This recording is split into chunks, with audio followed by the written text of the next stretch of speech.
I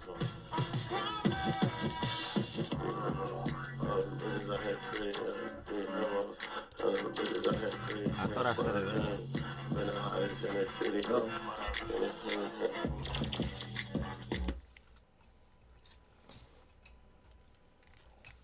Damn, I just decked my thing.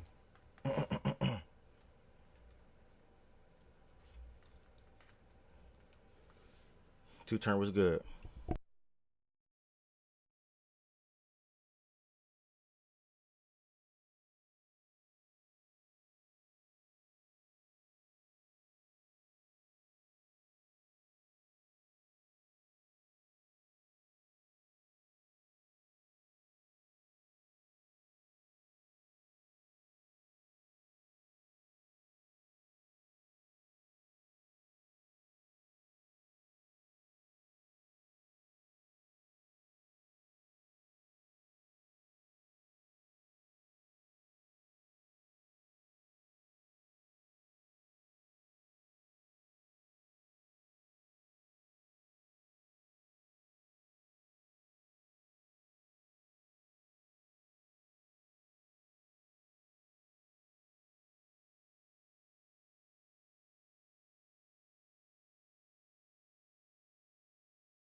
Number.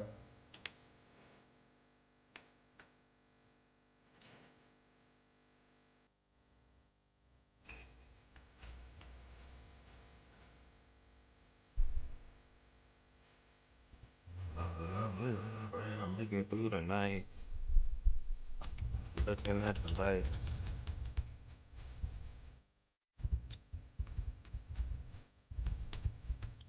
If they were with the pound or the thing, I say that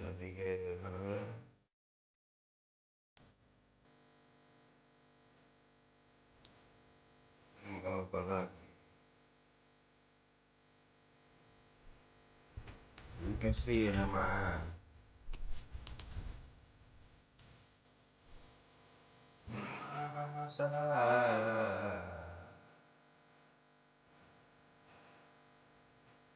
Hey, wake my time. Tell them about the line. I'm from the Louisiana, I done came for it. A lot of on my neck, I be going hard. I'm sick, driving in all the cars. But my boy,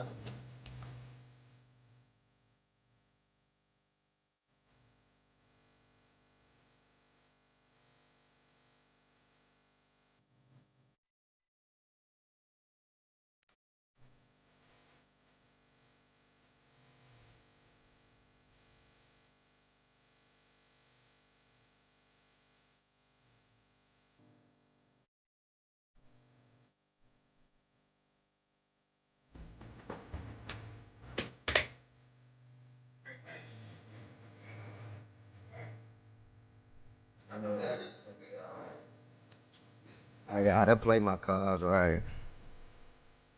We gonna ball for life.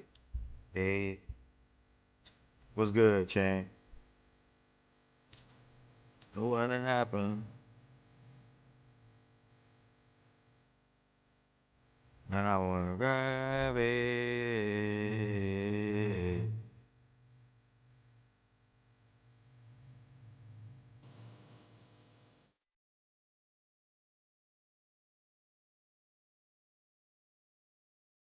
I'm gonna looking at the light.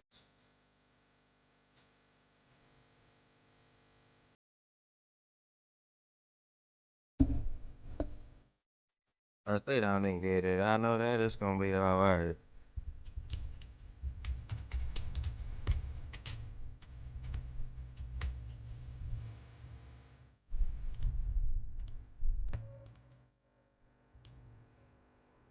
Alexa, pause.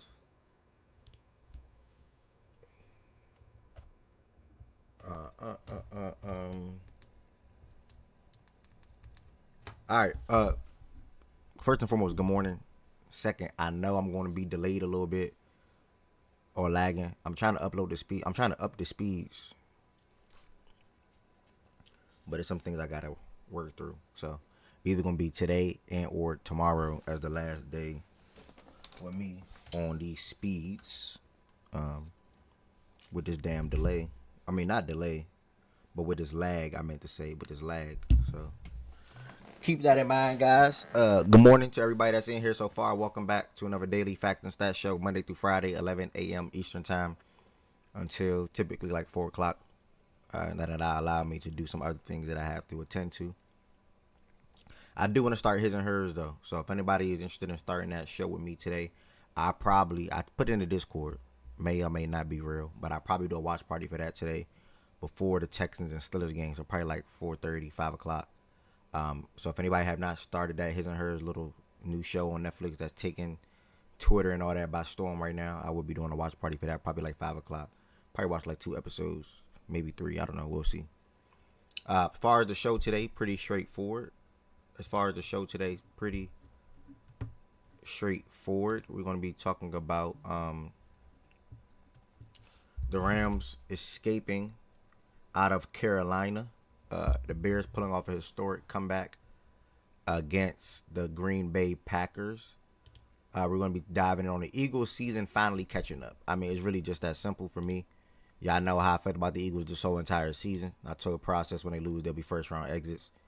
I bet against him with whoever. I did not bet the Niners game yesterday because I had another bet with goods, so I was like torn. I was in a tough pickle. It is what it is. Then we're going to be doing basically doing a full NFL weekend, wild card weekend playoff recap. That's what. Who was the other? Two of the other games? Oh, Patriots, Chargers, and then I'm missing the second game on yesterday. I'm having a brain fart.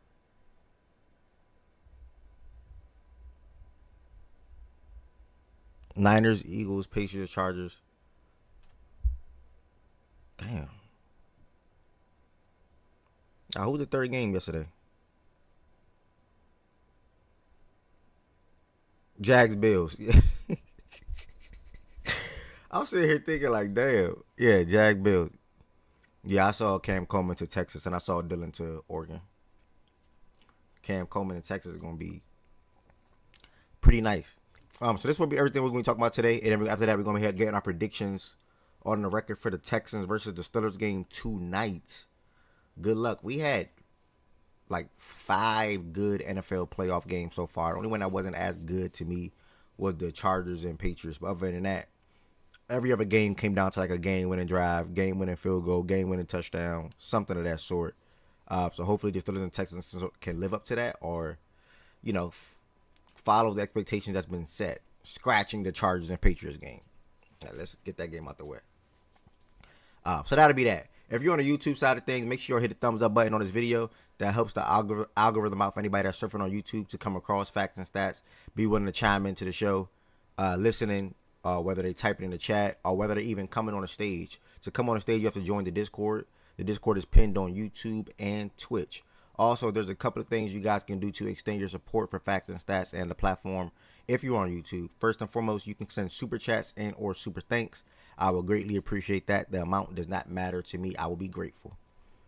Second and last, you can also become a member. That's showing that you're rocking with me on a month-to-month basis. There's 3 different levels you can join as, and I would really appreciate it for the ones that are members. I do appreciate the ones that's members right now, and also appreciate anybody that becomes a member, whether that's today, this week, or in the near future. Same for the folks that's watching on Twitch. You guys can extend your support for the platform by becoming a sub, gifting a sub, sending bits, things of that nature. So thank y'all for that. Heaven sent, what's up? I will say this. If you have Amazon Prime, though, it's best that you sub through Amazon Prime if you're on Twitch. If you have Amazon Prime, it's best you sub through Amazon Prime if you're on Twitch, as you get 1 free subscription per month. The thing about it is you will have to renew your subscription every single month, though. You have to renew your subscription every single month, or you can just sub the regular way. I put both links in the chat, and I'm pretty sure Nightbot will be having that populate throughout the show today, and just going forward throughout. Yeah, definitely a lot of missed kicks this weekend. Again, for last but not last time saying this, I know I'm lagging or delayed or whatever the case may be. This is probably gonna be the last day. I'm working with my provider to get my speeds uploaded or updated. I'm saying so, or better, so I cannot lag anymore while I'm hosting my. This is the only time I lag. If I go live on TikTok or anything like that, I don't lag. But I'm only lagging because I'm going through OBS and I don't think the signal strengths are strong enough. So that's that. I really need to restart my computer for something. I'm never going to do it. All right, so with that being said, guys, I'm going to go ahead and hit the Discord. Before I hit the Discord, we're going to start off the show with who sold your parlay. And boy, I mean, boy, oh boy, oh boy. So Saturday, I was good, y'all. Like Saturday, I ain't get sold. I don't got nothing to share from Saturday on Saturday. I didn't get sold on Saturday. But I mean, did FanDuel get back yesterday? I ain't gonna lie. Like, I mean, let's start building Jags. Jacoby Myers don't get 25 yards. And I added that late. Went against my gut. 25 yards for Jacoby. Sold me. AJ Brown, this top of my head. AJ Brown don't get 30 yards. And he had like 4 drops. Sold me. Okay. I live bet this one. Spurs is up. Spurs is up like 14 or something like that going to the fourth quarter. I live bet it at halftime because they had a big lead. I live bet Spurs money line. They up 14 going to the fourth quarter. They lose. Sold 2 of my parlays. I closed my night out. Justin Herbert 175 passing yards. Sold me. I mean, I don't know what to say, bro. Saturday was great. Sunday was blah. So that's how gambling go, though. It is what it is. Chan said Justin Herbert sold him. Established that Alex Sarr had 1 rebound against the Pelicans. I took him for 6 last night versus the Suns. He had 13 in the fourth quarter. Can't make this shit up. Hey, man. That's how gambling is, man. That's how gambling is, man. That's how gambling is, man. You just gotta have fun with it. To be honest, you gotta have fun with it and just do it. Just do it. Just do it. Just do it.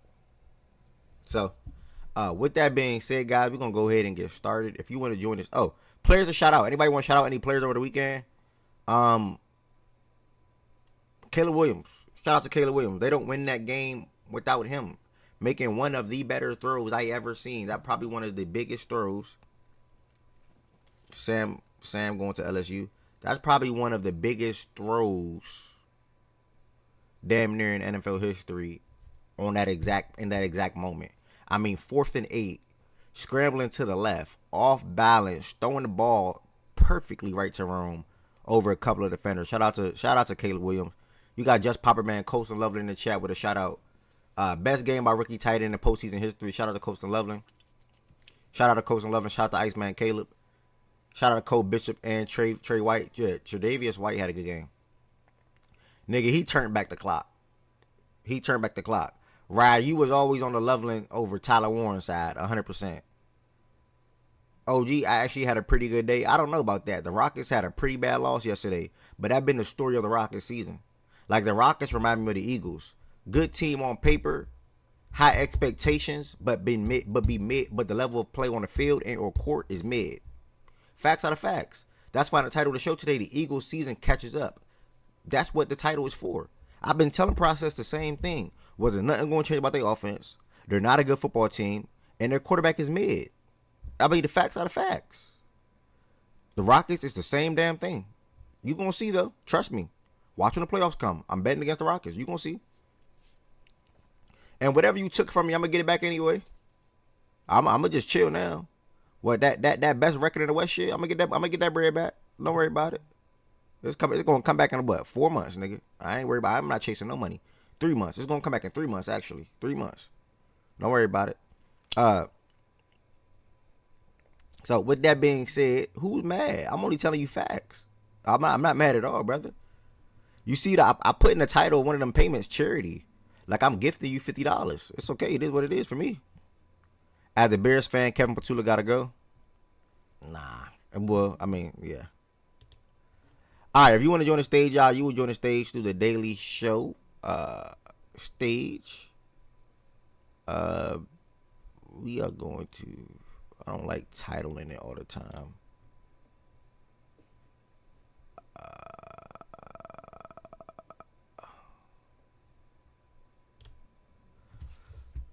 We're gonna go here a second.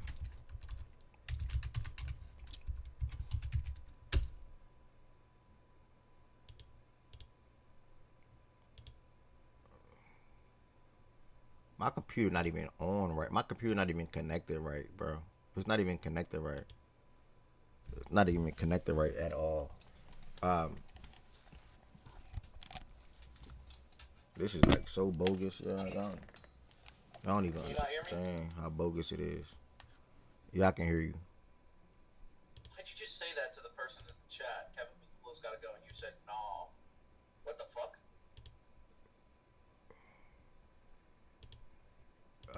Huh? All right. Why would you even say that? Okay, process. If you're gonna come in here and try and push your fucking agenda about the players on the team, you can do that shit. But everybody with a fucking brain watched that game and saw what are you all talking about? What agenda am I pushing? I didn't even push one single You agenda. You wanna push that it's on Hurts, because I do that shit with Lamar. I didn't even say Jalen Hurts' name at all. Yes, you did. You just said he's mid. You just compared us to the Rockets. By the way, we won a fucking championship. I said the Eagles. Don't compare us to the fucking Rockets. The Eagles' level of play this season and the Rockets this season, brother. Like, why are you so emotional, man? Well, how are you twisting it to that? Why am I emotional? Because did you not see what the fuck happened last night? But that did not surprise me. Why am I emotional? That didn't surprise me. It doesn't matter, bro. It doesn't matter that it doesn't surprise you. Your bitch ass didn't want to fucking bet me. First off, yeah, you know why I didn't. You know why I didn't bet though, dude. Hold on, it doesn't matter though. Even with the Sirianni lose situation, shit, you still don't lose that game with what happened. That's the fucking thing. But come on, bro. I know the offense. And by the way, I never said that the offense is going to flip a switch. I said we're good enough to win talent. Bro, you literally said the offense. You literally said out your mouth. No, I never said that. I said the offense can't. Bro, you literally said out your mouth. Yeah, because I thought the players would be able to. No, you said the offense is going to be a little bit better. Not saying the best, but it's going to be a little bit better in the playoffs. Yeah, thinking the players. I was all the way on. I was all the way on the other side, brother. And if our fucking players executed the times they could have, we probably win the game, even with this fucked up head coaching staff. But yeah. Can we just get straight into this game, please? Because I got shit to do.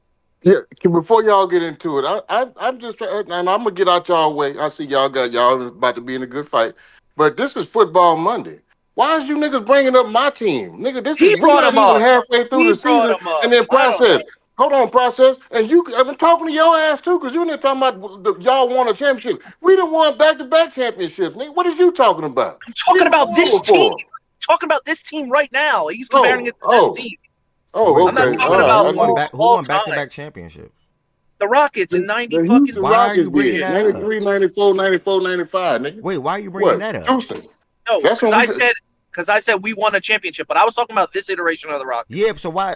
And he knows that though. Why are you bringing up the 90? He didn't know that. He didn't know that. That's why he asked for clarity, nigga. Yeah, I'm trying to make me some eggs and refried beans over here. Were you not I'm just enjoying the show. You can say what's good before you come at me with that energy, man. Like, come on, Ari, what's up? How are you today? OG, back to you real quick. Shut up, dude. Please continue. Please continue.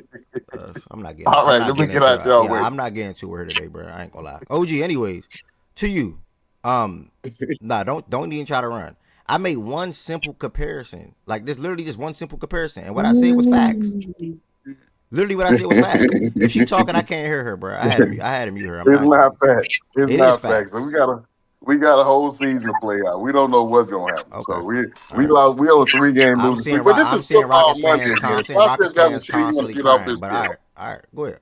I'll shut up. Process got some shit he want to get off his chest. And Process, before you go, I'm gonna stay out your way. But like I said yesterday when I came in here, y'all got to be the worst football team to watch, bro. For real, y'all play the worst brand of football. Yeah, you're that shit is bad. Nobody likes watching that. I'm almost glad y'all not in the playoffs. You're damn fucking right. You're damn fucking right. And guess what? At the end of that game, when we scored and we took the lead before San Fran came down and scored, I texted Shaggy this, and I'm with a bunch of my family. I said, guess what? I said, we're going to get our fucking shit kicked in if we play like this against fucking Chicago, if we somehow win this game. Now, the only fucking silver lining in this entire thing is that we lost in this fucking first game, but I ain't going to be happy until they fire Sirianni, because I'm not saying that players don't have to blame. Let me get that out of the way first. A.J. Brown, I've been on him all season, and I was fucking right. First of all, he's a piece of shit. Second off, he's a fucking crybaby diva bitch. He's a fucking pussy. Your coach yells at you, and then you go at him like a fucking bitch on the sideline because he's telling you to get the fuck off the field. Don't act like that. I don't know what the fuck this is. You don't you don't act like that towards your coach. I got pissed off when Travis Kelce did that shit to fucking Andy Reid a couple of years ago. I get pissed off when players do it all the time. He's the fucking coach. At the end of the day, you got a fucking problem with it, you do it at halftime. Say, yo, don't fucking do that to me, blah, blah, blah. You don't do it on the field. It brings the entire morale of the team down. Also, bitch, you dropped 2 fucking passes. That's really why he was fucking mad at you, and you didn't show any effort on the fucking first one. Then you go back in the locker room, you come out and you drop 2 fucking more, and you fucking sucked all fucking game, and you've been fucking mid all fucking season, and all you did is bitch and complain that you didn't get the ball. Well, you had an opportunity 3 fucking times in this game to have huge plays, and you fucked them up, and you have nobody but to blame for yourself. The other fucking player, Jalen Hurts, I get it. This offense is garbage. This offense has been shit all year. You are a Super Bowl MVP. You have you have the capability to change stuff if you want it. You also have the capability to make plays. I don't know what's gotten into him this year. I don't know what happened. He is scared to run the football. We don't implement the fucking play anymore. I saw a statistic that we have 25 designed QB runs outside of the tush push this year. Last year was 94. That goes to coaching. But also, he used to be able to improvise. He looked like we were playing Tampa Bay 2 years ago out there. Every single time he didn't see anything open, he ran to the outside towards the sideline. Slide up in the fucking pocket. Make some fucking plays. Why are you running to the outside and throwing the ball out of bounds? I get it. You're scared to turn the fucking ball over. You don't want to turn the ball over. You don't want to take any risk. When you have a fucking coaching staff like this, when you have an incompetent offensive coordinator, you need to be the fucking guy to make fucking plays. You cannot always look to the sideline and say, oh, well, that was the play. Nobody was open. Fucking make a play. Guys do it all the time.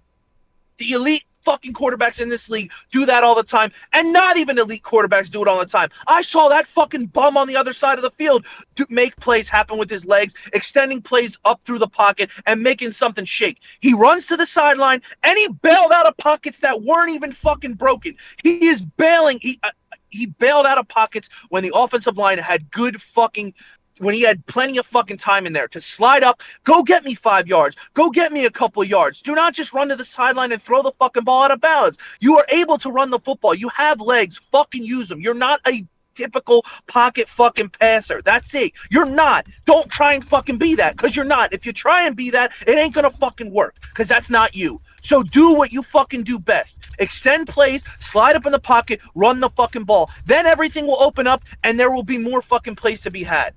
Okay, there are the players that were just completely, besides some defensive players. Bond wasn't that good. Reed Blankenship wasn't good yesterday. All that shit. But I can't really fucking give shit to the defense because they've been the reason that we've been in games all season. They've been in the reason for the last 7 games that we have been winning games. And I can't really fault them. Quinyon Mitchell got baked on the first drive. Then he came back strong. He got 2 turnovers. We got 2 fucking turnovers on them. 2 interceptions. Brock Purdy, he made plays here and there. He made enough plays to win. I'm not going to give him a lot of shit, but he's fucking ass. Like, we turned him over twice and you can't win the game. And you turned him over twice and didn't capitalize on it. The one you didn't score, and the other one you only got 3 on it. Bro, this offense is so incompetent. This coaching staff is literally fucking stupid. Like, literally, our head coach is a fucking moron. He's supposed to be an offensive head coach and doesn't know a fucking thing about offense. This is how the Eagles have been the last 4 years. We're one and done against Tampa Bay. We had Shane Steichen. We go to the Super Bowl. We lose. Our offense looked good. Jalen Hurts was MVP conversations. Year after, we lose Steichen. We get Brian Johnson, one and done in the playoffs. The year after, we go to the Super Bowl again. We have a good offensive coordinator. We win the Super Bowl. Hurts wins MVP. He played fantastic. This year, we get another fucking offensive coordinator, and we fucking suck, one and done. So does that mean next year we win the Super Bowl? Who the fuck knows? The only thing that I know is that every single time you don't have a competent play caller or a competent offense coordinator that designs and schemes up players open, you will never ever win with him as your head coach. And if you don't want to keep losing coordinators, you need to get an offensive minded head coach in there that will take the reins and call the fucking plays, that knows how to run a fucking offensive system. The system that they run is fucking ridiculous. There are fucking bro, it's mind-boggling. He runs nothing but hitches and go routes and hitches and comebacks. That's it. He has no motion before the offense. He has no type of fucking creativity in this offense. It's a fucking joke. The run concepts are fucking terrible. And listen, Hurts wasn't good this year. Neither was Saquon Barkley. Neither was our wide receivers. Neither was our offensive line. So you can point the finger at the quarterback because that's who the most important player on the team is, and he could take and you could point the blame to him. But if you're gonna do that, you have to give him credit for last year because guess what? Saquon took a step back. I don't think he lost a fucking step. It's because of our fucking concepts. It's because of the way that they're calling the fucking run game. Our offensive line took a step back. Yeah, we're missing a couple pieces. We lost Mekhi Becton, who, by the way, fucking sucks this year. So he was a product of how good our offense was last year and how good our line was last year. So, again, the offensive line has been good my entire life. Bro, are you going to tell them what you text me, bro? Like, you are you going to tell them what you text me yesterday? No, I never thought that this, I was going to bet, yeah, but what the fuck's that have to do with anything? I never, ever, ever thought that this team could 100%, like I was confident last year, win a Super Bowl. I never thought this offense was going to be able to go in and do that. I'm going to bet with my team every single time. I said I bet with my team against whatever. I still stand on that. But at my heart of hearts, and you can ask me and Shaggy talk about it all the time, this team was never, ever, ever, ever good enough because of the coaching staff to win anything. But it doesn't matter. But I ain't no bitch. I fucking bet on my team every fucking night. I don't give a fuck. I don't give a shit. I bet with my team every fucking game, no matter what. I don't give a fuck who our coach is. I don't give a fuck who our fucking offense coordinator is. I'm going to stand on that. If we would have won today, if we would have won yesterday and we played Chicago, I would have known we would have got our ass kicked. I would have bet you whatever the fuck you want, we win that fucking game. Are you fucking dumb? You say you know y'all would have got your ass kicked against Chicago? Yeah, if we beat you, if we won, I think we would have lost to Chicago. And I'm 100% betting you whatever the fuck you want. I would have bet you whatever you want. I would have bet that we win that game. But I still think we would have lost. The fuck out of here. I can have an opinion, but I can still bet with my fucking heart. I respect that process. I respect all that. Like, come on, what do you think I'm gonna fucking? What do you think I'm gonna fucking put my tail between my legs because I know my team can't win a game? I'm gonna bet, bro. I bet the fucking bro. Let me tell you something. You guys can fucking bookmark it for next year. I'll bet you every game. I don't give a fuck. You got a it's question. my fucking squad. You got a question, and they called this yesterday. They say you're gonna come in here and speak on everything in regards to the game or the offense or whatever, but not speak on anything, not one word about Devontae Smith drop. Do you want to say anything about that? Oh yeah, Devontae Smith dropped the ball too. That was a little bit of a high pass, but he fucking dropped the ball too, dog. So how did you and by the way, on that though, because there's so many bad fucking things that happened in that game, and that pass was high. I mean, I'm not trying to bail Devontae out. That was a high pass. If he caught that ball, which he should have, he definitely should have caught that ball. But if he would have put that right at his fucking numbers, it would have been an easy reception. We would have gotten the first down. We would have had a chance to score. We'd have been right there. But you know what? Another thing that pisses me the fuck off about that final drive, every single time, listen, it's 4th and 11. They call timeout. They come out of that timeout with 4 verts. Are you fucking kidding me? When you need 11 yards, they're running 4 verts, and then he throws into quadruple coverage for the tight end when you could have at least threw it to the sidelines, try and get a PI, try and let Devontae or AJ go up and try and get a fucking high point of ball. He throws it straight to the fucking tight end in fucking quadruple coverage. But regardless, every time down that fucking drive, he threw to the middle of the field. It was a fucking completion besides the one to AJ where he dropped it. And the one to Smitty where he dropped it. The one to Goddard, complete over the middle. We got a first down on 4th and 8 or whatever the fuck it was. The one to AJ over the middle, straight through his fucking hands. The one to Smitty in the middle of the field, he drops it, just like you guys are talking about. But they're saying, oh, well, you can't trust Jalen Hurts. They don't trust him. That's on the coaching staff because every time they drew up a play that had a crosser going through the middle, he fucking made it. And if you're scared that he's not going to be able to complete that pass, then guess what? Get rid of the fucking quarterback too. But you need to have trust in your quarterback to make those throws. If he throws a pick, he throws a fucking pick. I don't know what to tell you, but the 4 times that he threw to the middle of the field, it was a fucking completion or should have been completed. The fucking receivers dropped it. It's a joke. You come out of that fucking timeout, which he shouldn't even have fucking taken. He shouldn't have taken the timeout because you would have had a chance to get the fucking ball back if you don't take that fucking timeout. What is that play, dog? He's playing fucking Madden out there. I swear to God, it's like they're playing fucking Madden. I don't get it. I don't get it. But I'm happy. You couldn't even do it in Madden because you can't repeat plays in certain exactly. But I'm fucking happy. I'm happy. I'm not happy they lost. I'm not. I swear to God. No, but I'm never happy when my team loses, especially in the playoffs. And I won't be happy. Especially to the 49ers, I assume, too. Listen, I hate the 49ers. I hated them earlier when we started talking as people on this platform. I gave respect to the 49ers all season. Me and Ev and were the only ones, in my opinion, that said, yo, this team is, look at this team, look at this team, look at this team. I know they're not playing good players, but they're still winning games. And they fucking lost their best weapon on the outside. They still were able to win that game. Something's going on with that fucking locker room with injuries. I don't know if you guys heard about that whole theory about that thing next to their building, whatever. But I hope he's all right. I hope he gets better. I hope he comes back. But yeah, it sucked that he got hurt. But yeah, I never thought, and I was telling you guys yesterday or Saturday, I was at the bar Saturday night watching Chicago play. I'm watching the Chicago Green Bay, and I'm with a bunch of my family members, and they're like, "Oh, I want Green Bay to win this game because we play this, and that." I said, "We play." I said, we have to fucking win tomorrow to play anybody in the next round. What the fuck are you guys talking about?" And everybody in Philly was so confident. Oh, they're banged up. They're this, they're that. I don't think they realize how incompetent this offense is. I don't get it, and I understand why people thought we'd win. I thought we'd win the game because I thought our defense would be able to stop them, and our defense wasn't great, but they played good enough for us to win. But, it's just it's terrible, bro. I mean, yeah, that Devontae drop, though, Ev, I mean, he's been great all season with catching passes. I'm not really going to be, like, that mad about it. But, yeah, I mean, it was a bad drop. But it was high. That ball was high. Go watch that play. Go ahead. Process. Yeah. Do you think, like, obviously you want Patullo gone. I think he needs to be gone. It looks like AJ wants to be gone. Y'all probably want him, like the front office probably like sees that he kind of has to go, especially after yesterday with the shit on the sideline.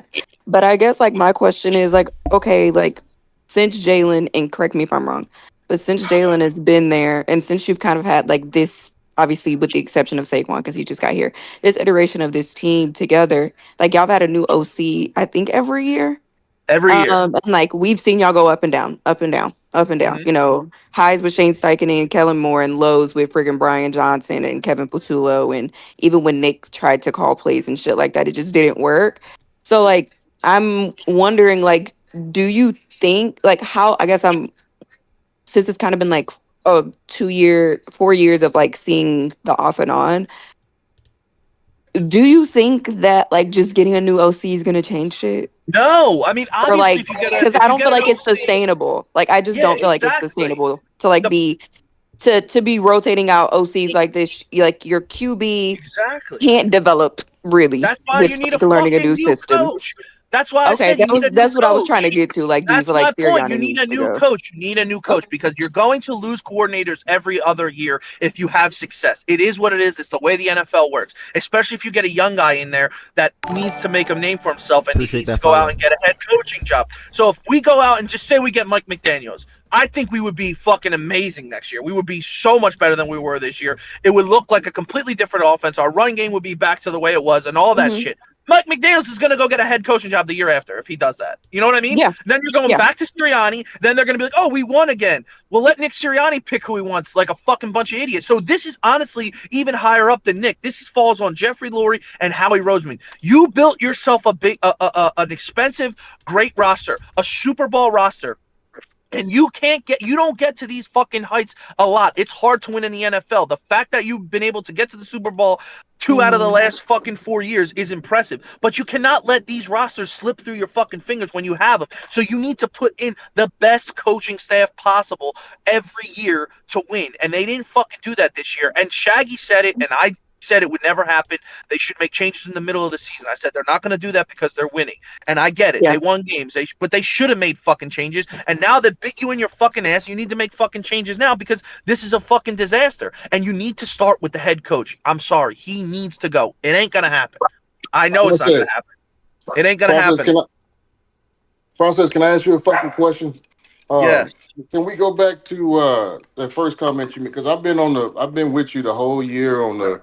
I hate motherfuckers that think they're bigger than the team. Like, and I feel like AJ been doing that all year. But that play, whenever he came off the field, I get he dropped the ball. I get you. I took Sirianni going over to him to say, "Hey, you've been begging for the fucking ball. We threw it to you. You drop it, make a play."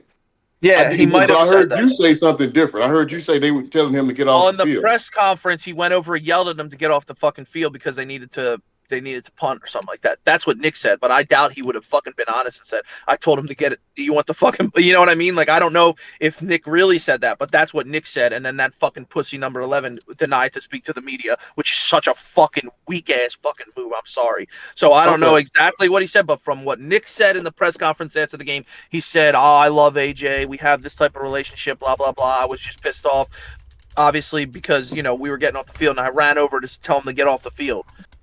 And he got mad. AJ would have acted like that over here. Exactly. I doubt that's what he said. He probably said, he might have said, get off the fucking field if you're going to fucking drop passes. You know what I mean? He probably said something like that, which is not right. I don't think your coach in the middle of the game should do shit like that. I don't think he should at all. But he still is the coach. You shouldn't do that as a head coach. But and I think it goes both ways. Exactly. You were saying AJ shouldn't have did that.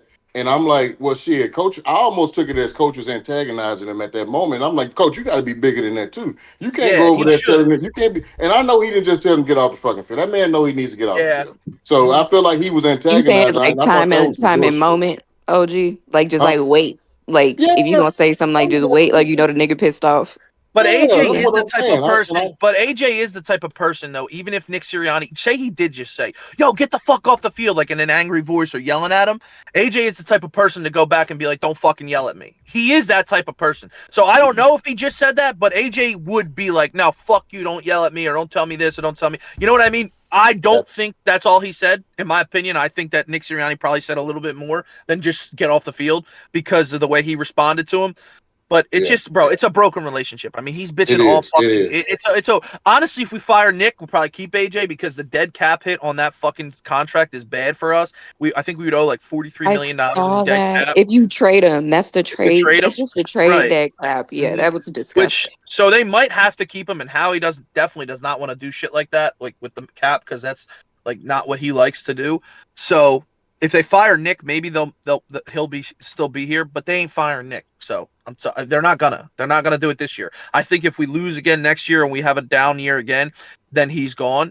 But in the meantime, you need to go out. I mean, I can't even believe Patullo hasn't been fired yet. I wouldn't have let him. I would have said you're banned from the premises of the fucking facility. Get out after the game. But he's still here. I'm sure they're gonna do exit meetings in a week or two. But they need to get on the fucking.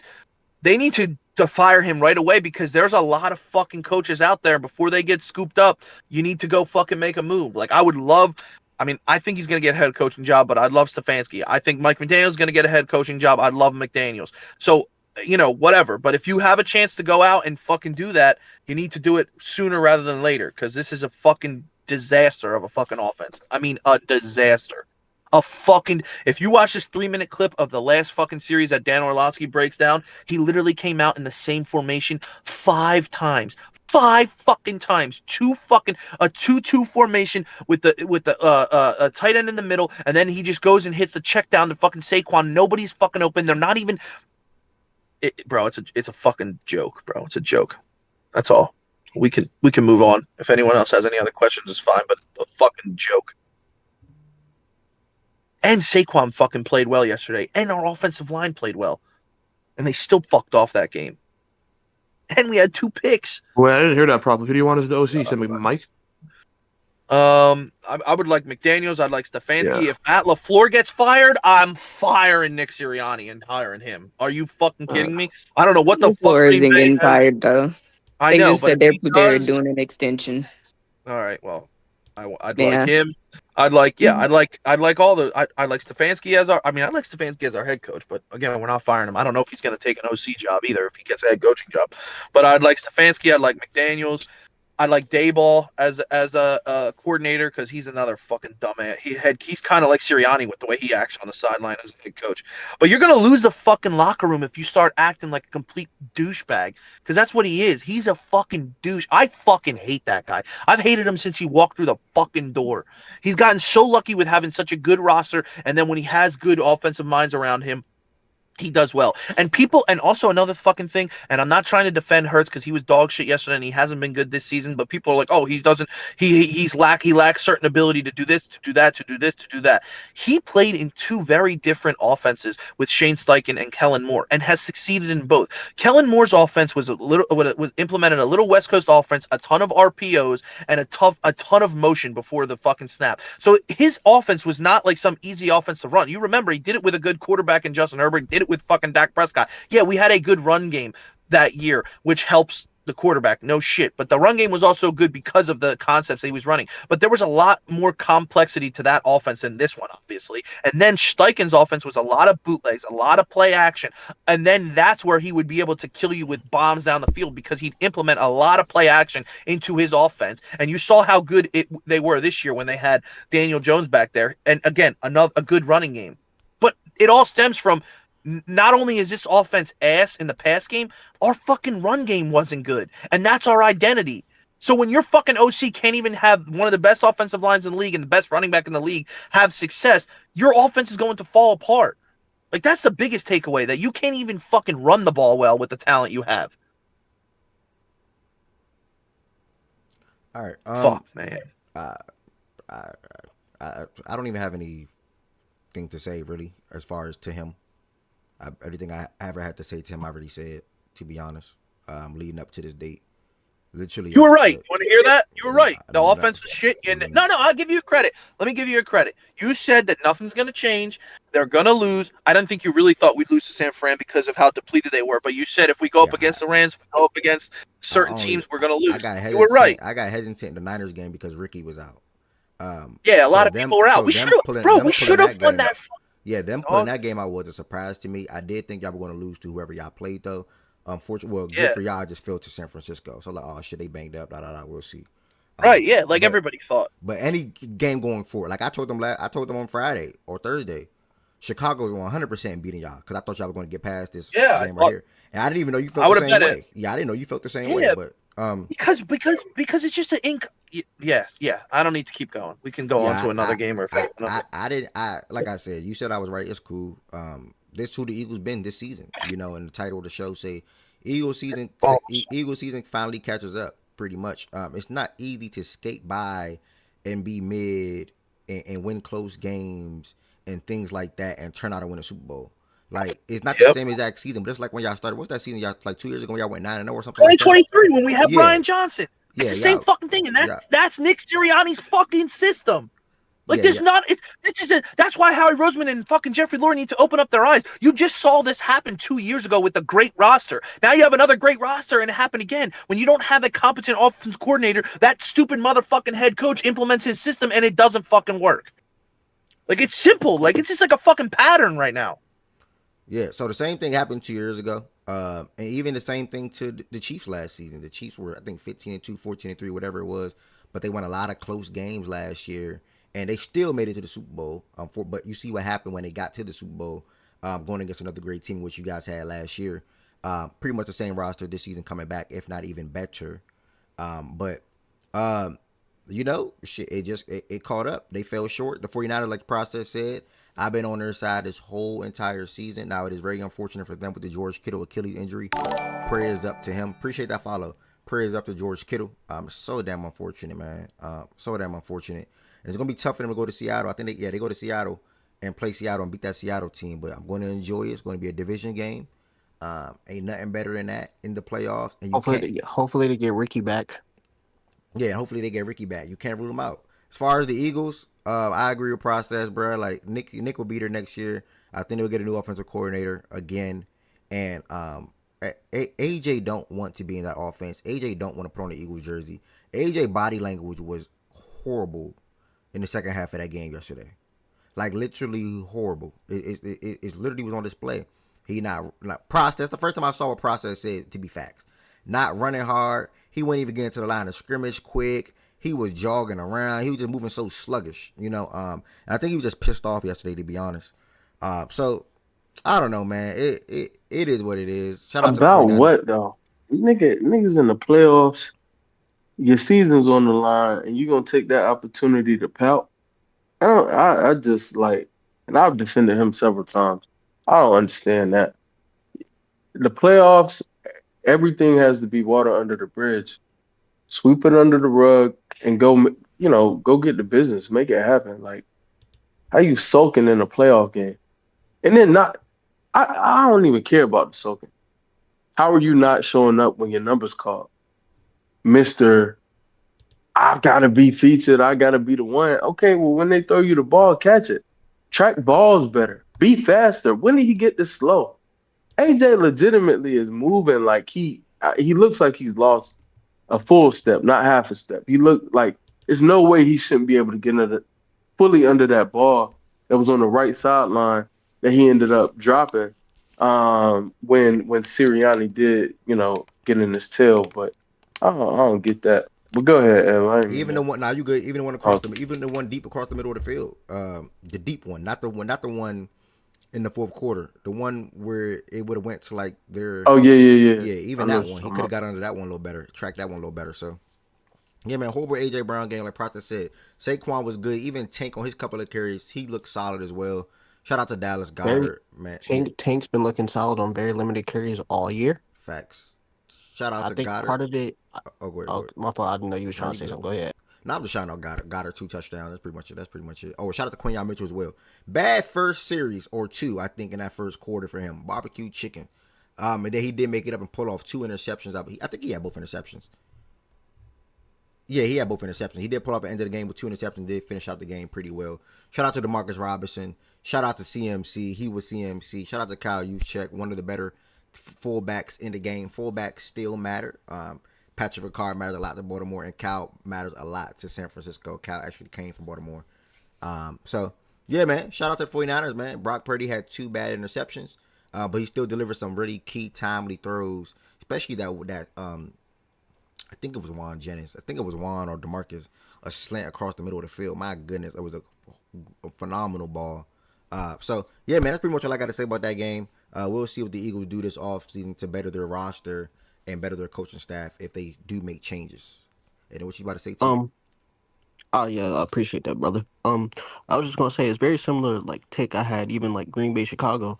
You kind of seen what these teams were all season, and then the biggest moment they kind of just reverted to what they were. Niners, scrappy team who's been producing on offense all year and getting the best they can get out of a hampered defense, and the Eagles who have been a solid defense all year, and have looked ass offensively for majority of the year. In the biggest moments, those habits show up once again. Outside of that, I don't care about the whole AJ Brown. He's a good receiver. I do think there is a process does bring up a good concern about like especially OCs poach because unlike other systems where it's like Shanahan, McVay, those type of guys who actually play call, when you lose a coordinator for them, you're essentially inheriting a whole new concept or a whole new style year to year with how the Eagles run it because Sirianni isn't that play caller. Outside of that though, like I don't think AJ's moved because of the stuff I've seen with the cut stuff and the trade deadline trade stuff. But realistically, like Eagles had a Super Bowl hangover season. There's avenues that I think Jalen Hurts can look back and want to improve. I think there's avenues Saquon could look back and think, damn, maybe I should have went more north and south. But honestly, like I didn't expect much from this Eagles team in the playoffs. I expected them to beat the Niners, so that was a little surprising. But outside of that, I thought they were going to win one game and lose anyway. Hopefully, I wanted it to be us, but it isn't. It is what it is. But yeah, like what I've noticed so far in most of the playoff games we've seen is in the biggest spots, your tendencies show up. Shit happened with the Packers. Yeah, but that's not that. You're right about that, but that's not the usually in the biggest spots, the quarterback has shown up, the team has shown up. This is the problem when you don't have a competent coach. Every other year they show up, then they don't. They show up, then they don't. To Ari's point, you cannot. Since he's gotten into the league, he's had a different offensive coordinator every single year. That's a fucking problem. You don't have any consistency. You don't have anything to build off of. The fact that they even went to 2 Super Bowls is fucking incredible because you don't have a consistent, like you said, LaFleur, Shanahan, McVay. That's their offense. Then their offensive coordinator goes in there and helps them. Like, that's the way it should be. So if they lose that guy, it's still their system. So every year, this fucking team is trying to learn a new system because our coach doesn't really fucking have one. Yeah, and that's the issue. And I agree with you. Their process. You talked about like when you talked about just the avenue of like we usually show up in those moments process. I actually agree with you, right? But I think there's a consistency that has been built with y'all in the times you've shown up in the regular season that just was not built this year. Can you tell me what the Philadelphia Eagles offense identity was this year? You can't. Nothing. Nothing. Their identity was being asked. Dude, they have only 4 games this year, I think. Only 4 games this year where they've scored like 10 or more points in each half of a fucking game. I'm pretty sure that's the Raiders. Yeah, and one of them was the Raiders, and one of them I think is the Washington game, and I think one of them was the Giants. And I think one of them was against y'all in the second half of the game against y'all. We scored like, I don't know how many points, I think. But that was, again, it was only a half, though. They haven't put together 2 halves of football where they scored a certain amount of points. And we pointed to that all year. It's just a fucking joke, dude. Fucking idiots, man. But by the way, shout out to the Niners. I don't like them. I don't like Goods. And like sports-wise, obviously I like him as a person, but I don't like him in sports. Yeah, I like him in both. But, you know, you got to give that fucking squad credit. Like, I don't think they're going to win anything this year because of how banged up they are. But they have gone through so much this season, so much adversity, and so much fucking injuries. The defense stood up and they made fucking plays, and their offense stood up and made fucking plays. And, you know, I mean, guys are fucking open. That's the thing. Like, Purdy's good. He ain't fucking great, though. I mean, he almost fucking sold them that game, to be honest with you. But, you know, what's his name? Robinson on that first play cooked the shit out of Quinion twice.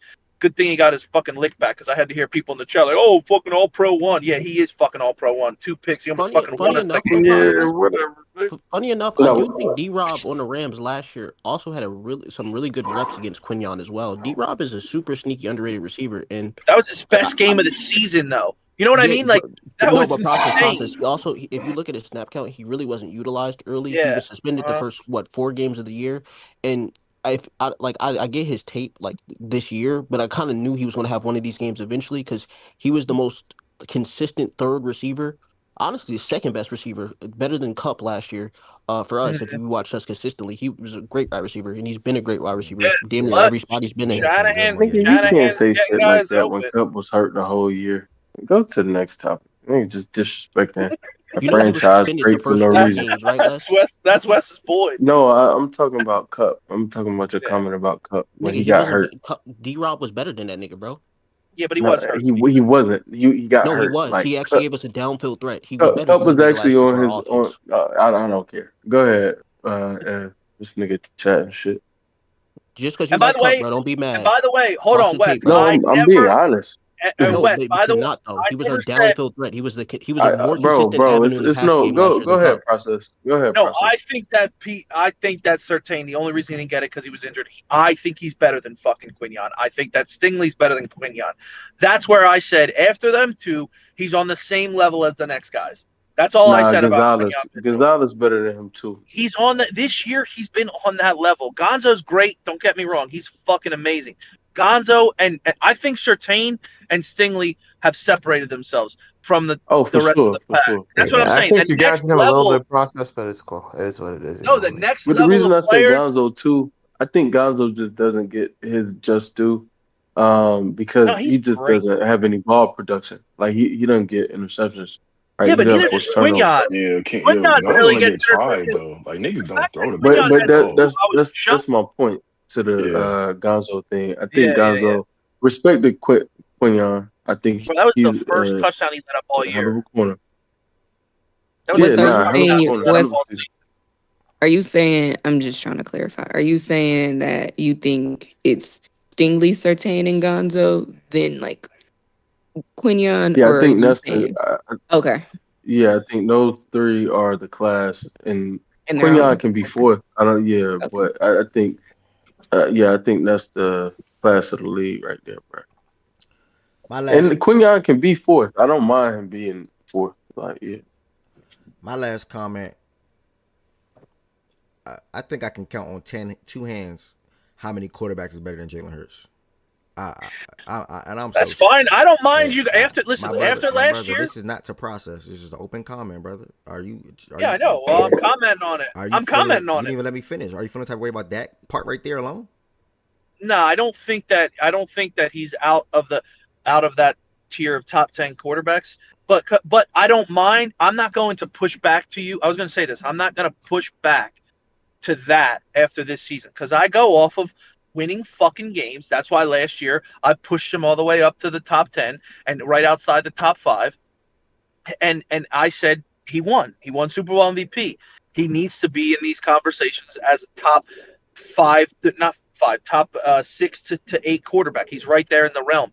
The other thing I'm going to say to you is that you can say that, but I just don't think that after the top fucking 6, 7, 8 quarterbacks, that fucking list gets ass. Honestly, 8, 9, 10, that ain't even that fucking good anymore.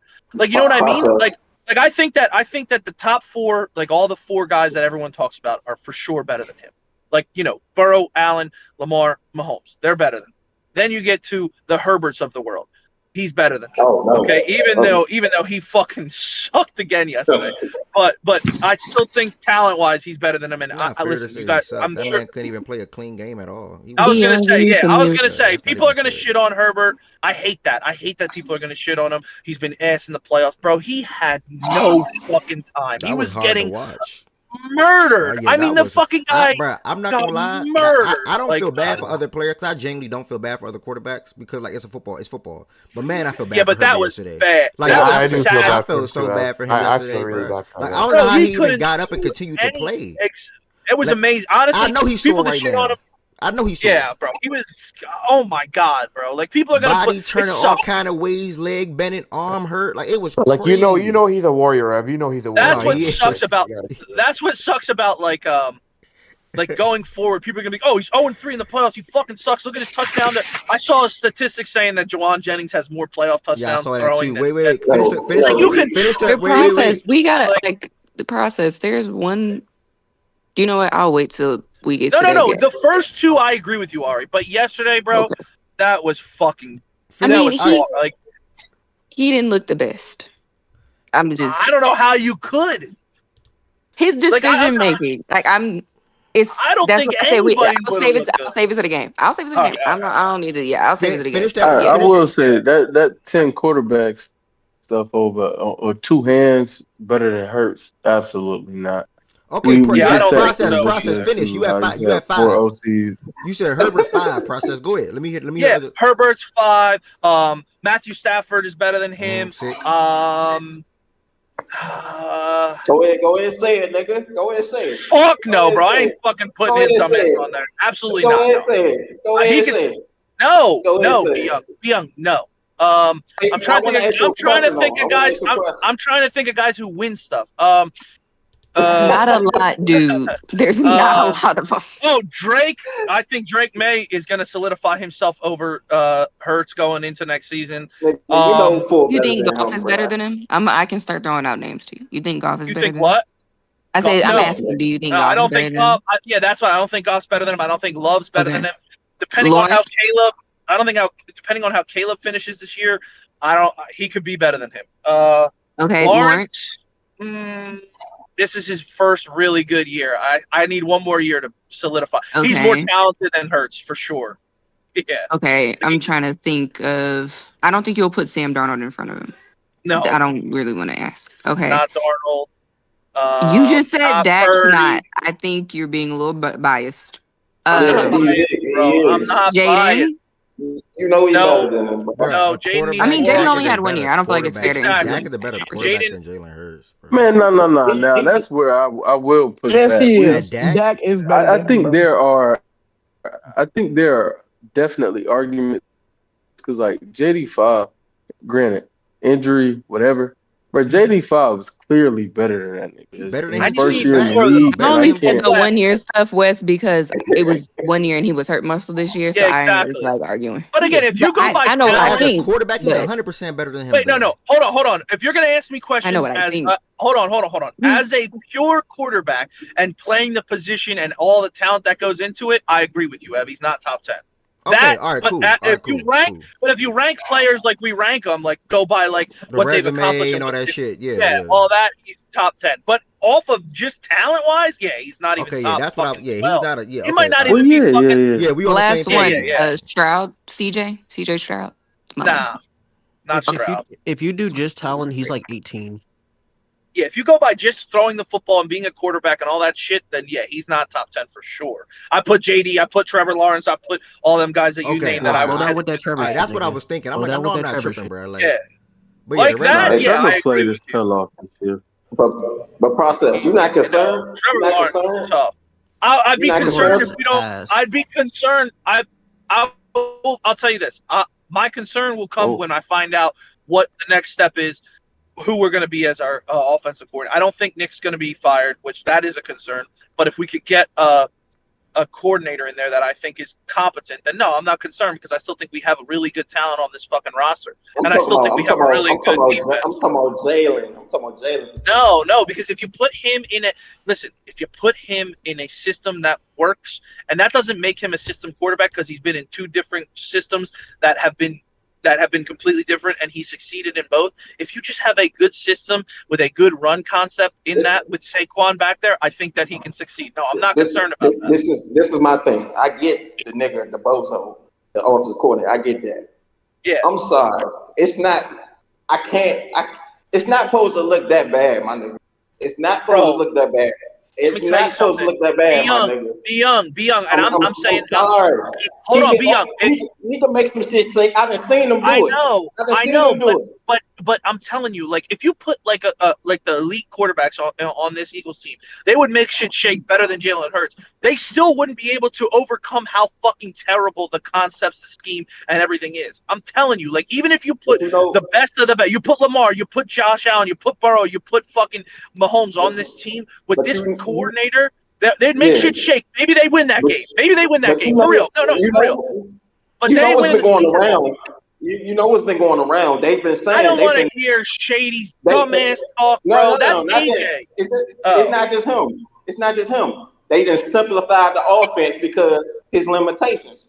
But they didn't simplify the I know, but they didn't simplify the offense with Steichen and Kellen Moore. I would agree with you if that was the case all the years he's been in our fucking quarterback. But Shane Steichen's a QB friendly system though, dude. Like being real he's a quarterback friendly system. I know system. It's QB friendly, but it's not like it's not as fucking asinine as this system. This system is fucking stupid. That's my point. Well, but even if you have exactly, so if you put a system in there that can help your quarterback, he will succeed. I'm not saying he's going to go out there and beat the elite, but if you just put a system in place that will help your quarterback, help all the decision making, scheme guys fucking open, he's going to make the fucking plays. That's all you need. I agree with that. I'm not concerned.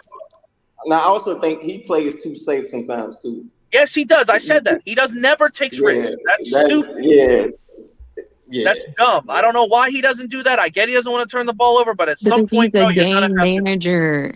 Yes, game managers don't take risks. That's a part of the thing. You manage the game, and that is his way of managing the game. It's annoying. It's limiting. And it don't do shit because he doesn't take risks. He doesn't, make some of the wild shit. So you don't even have time. Don't even know if he could do it or not. But that's a part of him, like, being a game manager. Like, that is his way that he manages the game. So it looks extra bad when you have whatever the fuck Kevin Patullo had y'all niggas out there doing the process. It looks extra bad when there isn't a system. Like, that kind of shit gets highlighted even more than, like, that. But Jalen, Jalen, and I will say from a understanding like offenses, I don't think Hurts actually has an issue with that. I actually think he's really smart between the ears. I think he has limitations with his arm. I think he has limitations with like making certain throws 100%. But in terms of like knowing the game, also that report was by LaShawn McCoy. That nigga be lying. So I He said other people too. I've seen other people say it, but see, you see those out routes that they. Yeah, well, Chris Sims a fucking jerk off. He's hate the Eagles since he's fucking left the fucking Giants. Nah, that's true. That's true. Did you see the like? Here's a perfect example of Hurts.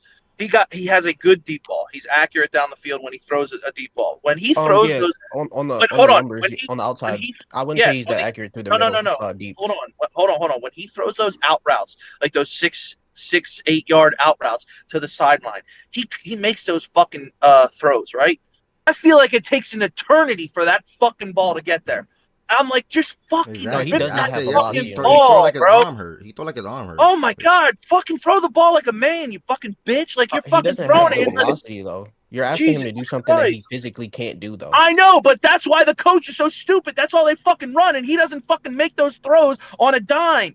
Make it so it's easier for your quarterback. If you don't make that throw on a dime 6 to 8 yards. Yeah, if you don't make that throw 6 to 8 yards on a dime, then you're not going to make it. Makes it. You're not going to make it. Yeah, he makes it, but I'm saying on a dime. If you can't do that 6 to 8, I know. I heard you. If you can't do it 6 to 8 on a dime, what you want, like or how you wanted to get there, then you can't do it 10 to 15. That's why y'all don't throw passes longer than 15 yards. Process. That's why we did. He got to go sit with Peyton, bro. He got to go sit with Peyton, bro. No, but hold on, Ev. But we did that with Steichen and Moore though. That's what I'm saying. Steichen's offense. He had patient, a lot of bootlegs, a lot of play action, heavy on the run, and then boom, beat him over the fucking top. And he was able to implement that and make him look better. Like he was making. If you go back and watch the 2022 film, I'd rather not. And that's when we're going to be on 2026. No, not today. I'm just saying if you see that Hurts was able to do that, and he did that with Kellen Moore. You just need to implement stuff that is going to make it easier for your quarterback because he is not that talented as a quarterback, and that's why you always used to troll me. You used to troll me. Hold on. Yeah, for sure. I don't know why he doesn't. And you also used to troll me when we got Hurts. Like, oh, you never really liked him. You never really liked him. Because I know his limitations. But I also know that he is good enough to get the job done because we've seen it before. So just implement a system that is going to work with your fucking quarterback. Don't try and do stupid shit. And that's all they did. Comebacks, hitches, and fucking go routes. That's the whole fucking Am I remembering this wrong? Or like before the playoffs last year, did niggas not have an issue with Kellen Moore in the pass game? They were just saying, I don't know why they don't pass more. Because people were upset because we ran the ball. But I don't understand why we needed. That was my argument. I said, why the fuck we need to fucking throw the ball more if we're dominating teams on the ground? And then as soon as they opened up to try and pass, when they did it against, I know it was Pittsburgh, whatever. But everyone was freaking out about it. Like, oh, we need to pass more. We need to pass more. We need to pass more. They opened up the fucking pass game with Pittsburgh last year, and it worked. And then and again in the Super Bowl, they load the box, and boom, they were able to fucking dominate the Chiefs with Hurts, and he played a really good game. But we didn't need to fucking pass more last year because our fucking run game was so dominant. But our run game sucked this year because our coach doesn't have any fucking sense of offense. Like, our run concepts were fucking asinine. Saquon Barkley was the number one running back hit behind the line of scrimmage this year out of anybody. Last year, he wasn't touched for 3 yards. The offensive line didn't get that much worse. They might have lost Becton, but it didn't get that much worse to where you have the Eagles have the most negative plays in the NFL this year. The Eagles are have the highest percentage of 3-and-outs in the NFL this year. That nothing changed from their fucking offense besides the coaching staff and Mekhi Becton. That's it. We have the same fucking team besides one player and an offensive coordinator. You think Lane coming back? Change like well, that. Respect Lane. Yeah. Lane was playing hurt this year. Yeah, but still, even Steen, even with Steen, he wasn't even that fucking bad. Yeah, I think Lane's gonna come back. I do. I think he's gonna come back maybe one more year. I also process. I'm not trying to like cut you off or nothing, but like I do think like niggas, and it's not just youth process. It's a lot of niggas when I talk about like Philly and the O-line. I don't think niggas really realized how good Mekhi Becton was as a pulling guard. Yeah, he was. I don't know why they can't do it over there in LA though. He fucking blows now. Well, the rest of the offensive line, dude, that does have an effect on. Yeah, like if niggas is getting pushed back at the line of scrimmage, you can't. But Steen wasn't that bad. But Steen wasn't that bad. The worst offensive lineman this year was Jurgens. Our center was terrible. No, I agree with you, process. But Mekhi last year was like one of the all time. Like they had some. Yeah, he was amazing. Like, all time. Yeah, he was. Time with the point guard runs. Like they pull him out, and yeah, you miss him a little bit, but you don't even attempt it though. Like they don't even attempt to pull the fucking center or a guard out and run to the outside. And by the way, every single fucking play under center in the second half of the game yesterday, was a fucking run. We were under center 7 times in the second half yesterday. Every single play was a run play. Bro, run some fucking play action. Run some regular fucking under center plays. I don't fucking get it. That's what Steichen did with him. Yeah. Bro, how you feel about Dave? Joke. How you feel about Dayball? How you feel about? He said he would like him. Anybody else got any other comments? I on like the game? Dayball. Anybody else got any comments on the game? Okay. Yeah, I got a final little tidbit. I do think like part of like the limitations of like the under the center stuff, like even what Process did, there's like this new trend, and I've noticed it with like the younger set of quarterbacks. They don't like running those long play action developing things where they have to turn their back to the pressures. It makes it a little bit more difficult for the young quarterbacks. And then if you want to talk about like the Shane Steichen stuff, like even with the out routes, like it was a lot more like bootleg stuff with high-low reads, with like Dallas Goedert usually being the low read, and that's where like usually would fit that ball over top is when the teams would start dropping down. I do think like they do need to move that nigga more in the pocket. Like there does need to be certain design things to get him on going to his dominant side with his dominant hand to make some of those throws. And that was some of like the highlights of me actually enjoying watching Hurts was the Steichen stuff. And a lot of that was like bootlegs, rollouts, that's what I'm saying. And as well as like just him running the fucking ball. I don't like. I get you want to save him and keep him healthy for playoffs.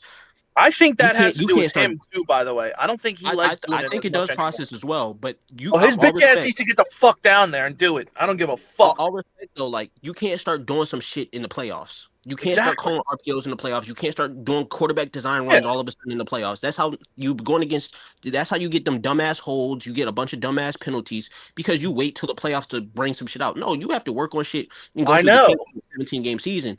And I thought you guys would run the ball on these niggas and dominate time possession. We did. Y'all ain't do that shit. What are you talking about? They did run the ball. They did run the ball. We did. We did though, and we had time of possession dominated in the first half. The second half was fucking a catastrophe. I was talking about the game, dude. You're talking about a half. No, but I'm saying we did that though, and we dominated the time possession. Then we went away from it. We got conservative again and went away from that shit. That's the point of the coaching staff. And I think time of possession was still 35 to 24. But the problem is, bro, in the second, Saquon Barkley had 71 rushing yards at halftime, guys. He finished with 106. And that he got to that 106 mark a couple of times in the fourth quarter. But prior to that, he got stopped behind the line of scrimmage numerous times on runs. So they had to switch the offense. When they switched the offense, they only throwing the ball 3 yards, 4 yards, 5 yards, 6 yards. They were not converting, and they were not getting first downs at that point. Also, nobody spoke on this. I want to give Shanahan credit, bro. Great play call. I think that might be on the same drive that Brock Purdy ran for a first down after he got through like 2 defenders. Got a first down. I think like the next couple of plays, if this is the same drive, the next couple of plays, he ran that end around for Juan Jennings to find CMC in the end zone. Reed Blankenship read that totally wrong. And CMC caught that like a wide receiver. So shout out to CMC. Shout out to Kyle Shanahan, one of the better coaches in the NFL. Yeah, point blank. Can I please finish, bro? Point blank, period. Yeah, go ahead, Be Young, bro. I was just my fault. Nah, you good. I was just gonna say that last touchdown got that shit was crazy. I ain't never seen no shit like that where he go across the Texas route and then you go back in. You know what I'm talking about? Oh, CMC? You talking about yeah. You know we ran a very similar play with Gurley, Be Young. What you mean you never seen that before? We ran a very similar play with Todd Gurley, gang. What you mean you ain't seen that before? That was great. Okay. Yeah, that was a great play call. That's all. A great play call. 100% too. For sure. I got a question right quick. Mm-hmm. Y'all was having a conversation, and I didn't want to interrupt. But y'all was talking about the cornerbacks, and I heard y'all say that Quinyon, Stingley, who am I missing? Gonzalez. Gonzalez were the upper echelon, and y'all and Pete. Oh no, y'all didn't. That's why I was asking, because I y'all named 4 DBs and P2 was not one of them. No, they. So I wanted to ask if that was an accident. They listed P2. P2. They said okay. I didn't. P2. They said P2 Stingley top 2 on tier, and then you got Gonzalez. Okay. Quinyon and company after that. All right, that's all I wanted to make sure I wasn't tripping. Well, I'm glad you are up here, because I'm going to go ahead and circle to you and just stay on yesterday's game. Shout out to the San Francisco 49ers for advancing. Phenomenal. Well, not phenomenal, but one of the more surprising seasons, point blank period, for any NFC team. Not saying the most surprising, but they're definitely up there. All the injuries they dealt with, playing with the Ayuk majority of this season. Brock Purdy going down. Mac Jones stepping up. George Kittle hamstring. Ricky injury. I mean, they did Fred Warner, Bosa, Michael, now D Winters. It goes on and on and on and on and on. So shout out to the San Francisco 49ers for just still overcoming adversity all the time and getting the job done and going into that game as underdog. I think the Eagles were like minus 250 or something like that going into that game. So, and they went to Philadelphia and won the game. My man went. That's a 49ers fan. And he had a great time going there and leaving that game. So shout out to him. Next game, we are going to circle to the first game on Sunday. That was the Buffalo Bills versus the Jacksonville Jaguars. The Bills got the win 27-24. Obviously, this game came down to a last late second interception thrown by Trevor Lawrence. Great play by Tre'Davious White to make sure Jacoby cannot come down with that pretty clean. We got Spody up here to talk about this game, and then I add my words after Spody. Then anybody else? Oh, Mazak, party up here. Still, let me see. Mazak and Fredo party up here. And Yeah, FYI, Joe is here. Okay, The 49ers fan. He has a mic. All right, Mazak and Fredo's up here. My bad, Joe. I did not know you was up here as well, my brother. Appreciate that. Then I have my Discord up. What's the word, Joe? Congrats on your victory yesterday, brother. What you got to say about the game? What's good, bro? Thank you. Yeah, I mean, we came into the game and I kind of had an idea that we were going to execute. Come on here weeks before, and somebody questioned me talking about how can I be so confident when going into the playoffs with our roster. I said the whole season has just been open NFC, and we went to Philadelphia and out executed a dumbass coach. I mean, there's nothing else to say, but this is by far one of the best coaching jobs you've ever seen. That last touchdown was the fourth progression. That was the fourth progression, and he was able to execute that throw, and that was the difference in the game. Everybody stepped up. Nobody's heart broke when Kitto's Achilles destroyed. Everybody came in, brushed off last week, hard hit, played the line of scrimmage, ran the ball, came the first sequence of the game and delivered. Very, very tough execution. I continue to expect to see this next week, going to Seattle. All we got to do is win. No matter how it looks, no matter how many yards they run on us, no matter how many receivers start crying in the sideline, we just got to win. No matter what man goes down, we just got to win. I wish it was that easy for me. I can just say that we just got to win. I ain't gonna lie, I like that. We just gotta win. No matter what happens, we just gotta win the game. And very much so, y'all got a chance to do so going against that Seattle team next week. Appreciate you, Joe, for coming up here and sharing your thoughts on the game. And you said something that I did notice as well watching. Brock Purdy, I know he threw the 2 interceptions. One of them was a great read. I can't remember how the second one went. But man, how he scanned the field yesterday, I was impressed. Because, like you said, he's checking all his progressions. He's checking every single wide receiver before he delivered the ball, and that's what led him having 262 yards with 2 touchdown passes. So, yeah, you definitely pointed that out on that CMC touchdown, because that definitely was the last. And, you know, he knew what the route CMC was doing. I think they had one-on-one with him and Nakobe. If I'm not mistaken, I think it was Nakobe. Yeah, it was Nakobe. Yeah, and, you know, touchdown. So, yeah, man, shout out, Joe. Y'all outscored them 13-3 in the fourth quarter. I think the Eagles kicked the field goal. And that's when I had like, oh man, I don't know, you know, and I don't know, man. It's shout out to the Niners, man. I can't wait to talk more about you guys when we're going to preview the game you guys have against Seattle this upcoming weekend. So shout out to you. Shout out to, just make sure I don't think Goods is up here. Okay, Goods is not up here, but he in the chat. He probably at work. Shout out to you. Shout out to Joe. Shout out to my man Zay. Shout out to everybody that's a 49ers fan. And shout out to everybody that's I take that back. Man, fuck the Niners. Yeah, I take that back. I don't. No, but Ev, can I just give a little context, brother? Just a quick tad bit. Yeah, what's up, bro? That wasn't the fourth, third, or fifth read. The entire point of that play was to get CMC isolated. That's why he looked off to the right, and both of those routes were moving to that side. The entire point was to get the entire side isolated. CMC was honestly the first read of that play. That was the read of that play. He didn't go through 5 reads and then get to CMC, bro. I just want to let that be known for people who don't understand that the entire purpose was to isolate him with the Nakobe Dean. Like, that was the entire purpose of everything that was on that right side of the field. And the 2 receivers that were lined up on the left going towards the right. Yep. He had to step up to make the throw. That wasn't the first read on the throw. No, he stepped Even up though because Trent got beat. Only thing, only gotta say one thing, and I don't even want to stay on this joint. But process, you see what I mean? Those players fucking suck. It don't matter about the scheme. When it's time for them to make the play, they won't make it. Who you talking about, nigga? All right. Yeah, T, I actually agree with you, to be honest. But I do think, like what Joe said, though, throughout that game, I do think he did a great job at going through his progressions, especially under some of the pressure that he faced. No, 100%, Ev. It's just that I've seen even my own brother Goods this morning was like, Brock Purdy went through his fifth read, and I'm just like, that's not how that play was set up. You can literally watch your coach talk about it. That's not a fifth read play.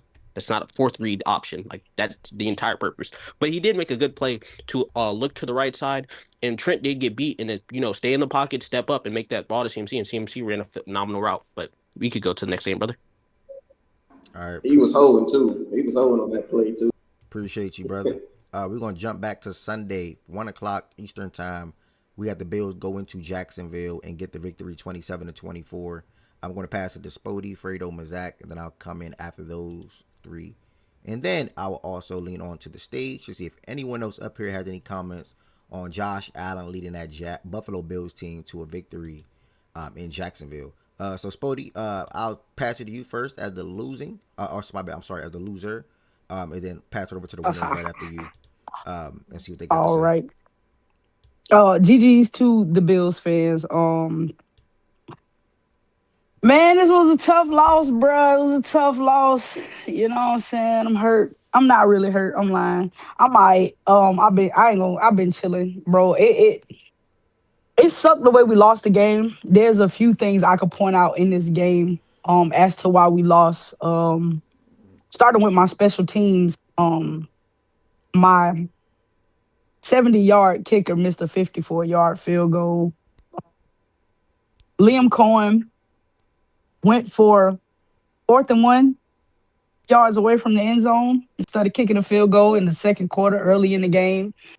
Unnecessary aggression, in my opinion. Want to say Trevor threw the pick that Trevor threw in the first half of the game.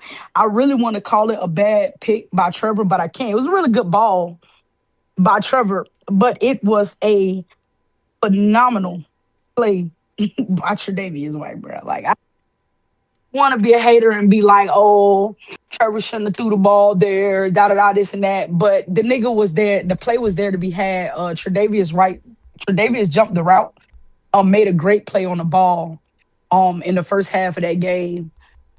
We averaged 8.4 yards a carry on the Bills defense. And for whatever reason, my running backs only got 14 carries the entire game. The pick at the end of the game, that was a heartbreaker. Jacoby Myers has caught that pass every single game since he has been here. That may be the first time I have seen that ball come out of his hands. And shout out to the DB again, because again, awareness, heads up play. The cornerback was there to make the play on the ball. Great coverage on Jacoby. But as well, the DB behind Jacoby that was breaking, he made that play to get the interception and walk it off. Did not want to lose that way. Trevor gave us 2 go-ahead drives in the fourth quarter of that game to win. And then my defense they did really, really good for 3 quarters, bro. And then that fourth quarter, they gave up the butt. I mean, they gave it up. What can you say? We need to play 4 quarters, full 4 quarters of football. It sucked. It sucked. I will say this though. I always knew there was a possibility that we could lose this game. Josh Allen in the playoffs, I've said this in multiple spaces, is one of what I would consider one of the best playoff performers at the quarterback position. He plays really, really well in these type of games.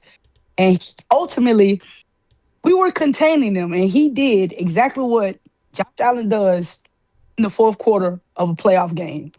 I mean, you really can't be mad about it. I don't have nothing bad to say about the Bills. I don't feel like there was a.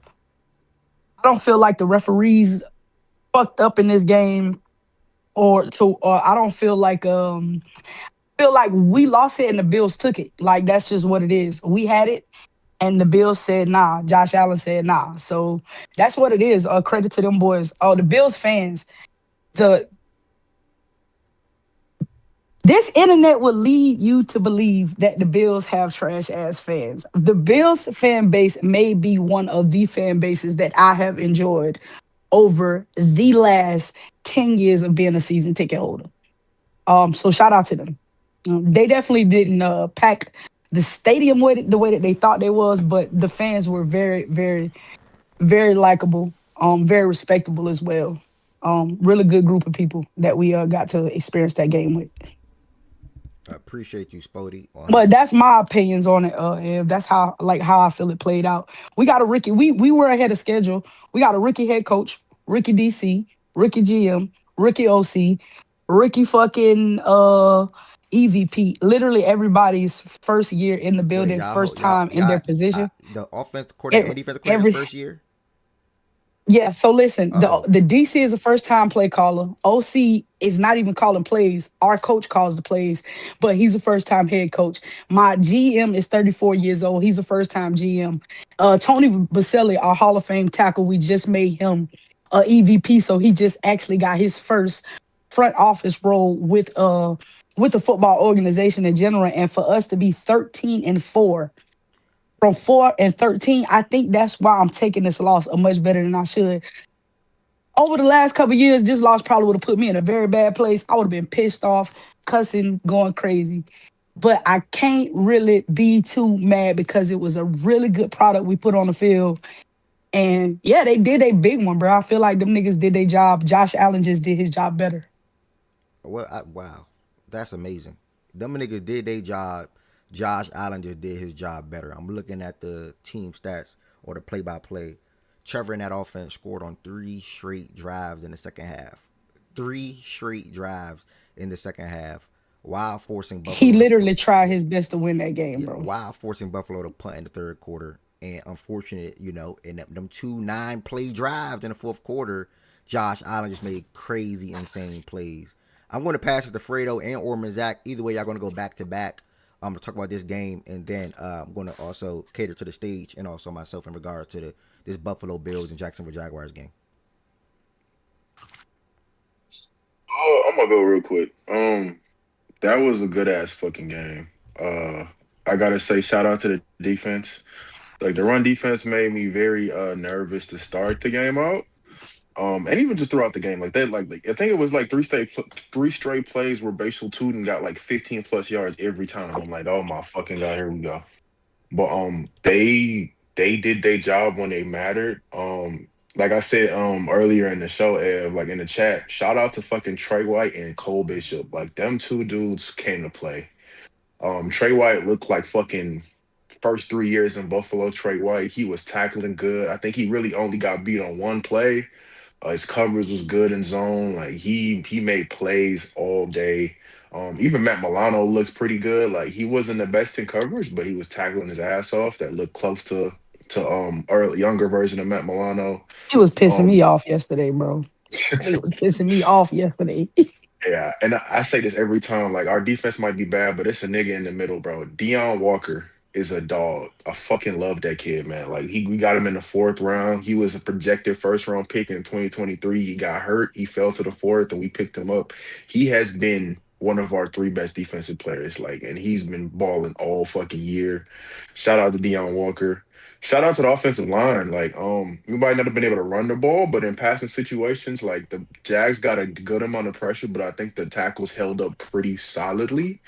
And then just shout out to Josh Allen. Like like if it's not Pat, or if it's not Jalen Hurts, he's the best playoff performing quarterback in the league, bro. Like this nigga just does it. Like in any situation, this nigga gives us a shot to win. So I mean, like I wasn't worried about Josh showing up. I was worried about could we run the ball and could we get stops? And we didn't run the ball, but we got stops. And Brandon Cooks, man, great fucking catches. they hold us because that was a catch. Like if Jacoby's first catch was a catch, that's the Brandon Cook. That Brandon Cook shit should have been a catch, and that shit cost us 3 points. Like this game could No, have been that's not the same. a Don't do lot. that. Nah, it was I the hate to same squeeze shit, in bro. there. That's not true. They Jacoby, the both ball didn't touched the move. No, ground, Jacoby, the bro. ball didn't move at all, though. He had full possession. Brandon, he Bro, lost the ball. the ball. Like, I Brandon. swear, I looked at that bro. That ball did not fucking move when Brandon caught the bitch, No, bro. no, It no. Yes, didn't it move. did. No, that Listen, No, ball it Fredo, did I didn't ain't not trying. move, move. bro. That ball Fredo, didn't listen. move, bro. Fredo, I'm not trying to be funny, bro. I was dead ass at the game and the shit was on the fucking Jumbotron. The ball was Man, literally on the ground, bro. The ball was on the ground, gang. Like it was on, you can't, I like mean, I feel you if you, I feel your sentiments, but if the ball wasn't on the ground, I would not have the argument with you. But I do. we literally watched it on the jumbo screen, bro. The ball was on the ground, gang. The I'm ball gonna was on defer. the ground. I'm gonna defer to y'all. I mean, to me, that's a catch. But all right, man. But he still got to catch that bitch fucking cleaner though. Like nigga, just catch the bitch cleaner, and when it's not even a fucking discussion. Um, Shakir, they finally used the nigga as not a fucking gadget back, and he had a pretty solid game. Kincaid made plays when we called him. Dawson Knox made plays when we called him. It sucks that Gabe Davis got hurt because he made a good a really big catch on like third and short, but he also did drop the one. Even though your safety's a bitch though, Spody. I want you to know That that was that a nigga's a bad, fucking bro. bitch. That was a That was terrible a hit, bro. bad hit. Yeah, listen. Yeah, I like will say this. I don't think he hit him intentional like that. I'm gonna tell you, like I told the dude earlier, the Gabe Davis was here. You know what I'm saying, for 2 years. mhm. And I literally watched this nigga Dewey, the same That's nigga that tackled him, struggle to get this nigga on the ground every fucking nah. training camp. But the way that they teach them in practice, if you go low, you stay above the hips. Dewey try, you could tell he tried to stay above the hips. The problem is Gabe Davis is tall. That nigga looked He like he did went right not. to the knee, man. I He don't didn't. know about He, that bro. one. He literally was right between this nigga hip and knee, bro. Like I was just watching that video too. They got it in slow motion if you want to see it. It was a terrible hit. Like I don't Like, subscribe to that shit at all. And I wish Gabe Davis would not have got that injury. But mhm. I was. I Dewey's mean, not a dirty player, bro. He's not a dirty player. He's never been. He's I, been here for 8 years. He's not a dirty player, bro. That I shit was would say like unfortunate. not to Weston be on point like that's on Josh. I give you that some of that is on him because like it's a ball he's gonna get hit regardless. But I mean like damn that low into the knee. Like I expect a nigga to get hit like a hard hit, but not in the knee. So I can't put all of that shit on him. I'm gonna say I'll probably give it like 50-50. Like Josh probably shouldn't throw that. Probably shouldn't have throw it, but it's like sometimes you going over the Dewey middle, got nigga, to you gonna get leverage hit. better too, though. Dewey got to leverage better Yeah, as well. Like like it's both. I mean, for me, it's both. yeah, but now Josh made some like that throw with pressure in his face on the fucking go ball to Cooks. That was beautiful. Like that was a crazy throw. He had a throw to Off his back the foot. whole shot. Yeah, the whole shot to Cookies was a good throw too. He had a play action throw to Dawson Knox for like 15. That was a great throw over the fucking over the linebacker and right to Dawson Lowe so he wouldn't get hit. But I think honestly his best throw of the game was to Cooks, but it was to the sideline. Like if you don't throw that bitch, if he throws that bitch low, it's a pick. If he throws it any higher, it's out of bounds. Like Josh made some great plays. That was a great catch by But Cooks too. overall, yeah, that was a great catch by Cooks as well too. I think Joe called a way better game. I think my only gripe, like maybe call a little bit more play in the second half, call some more play action, early down shots because we were really just running it exclusively on first down. And like the Jags defense against the run, they showed out. They showed out, man. Like I think they held James to like 34 or 45 yards rushing.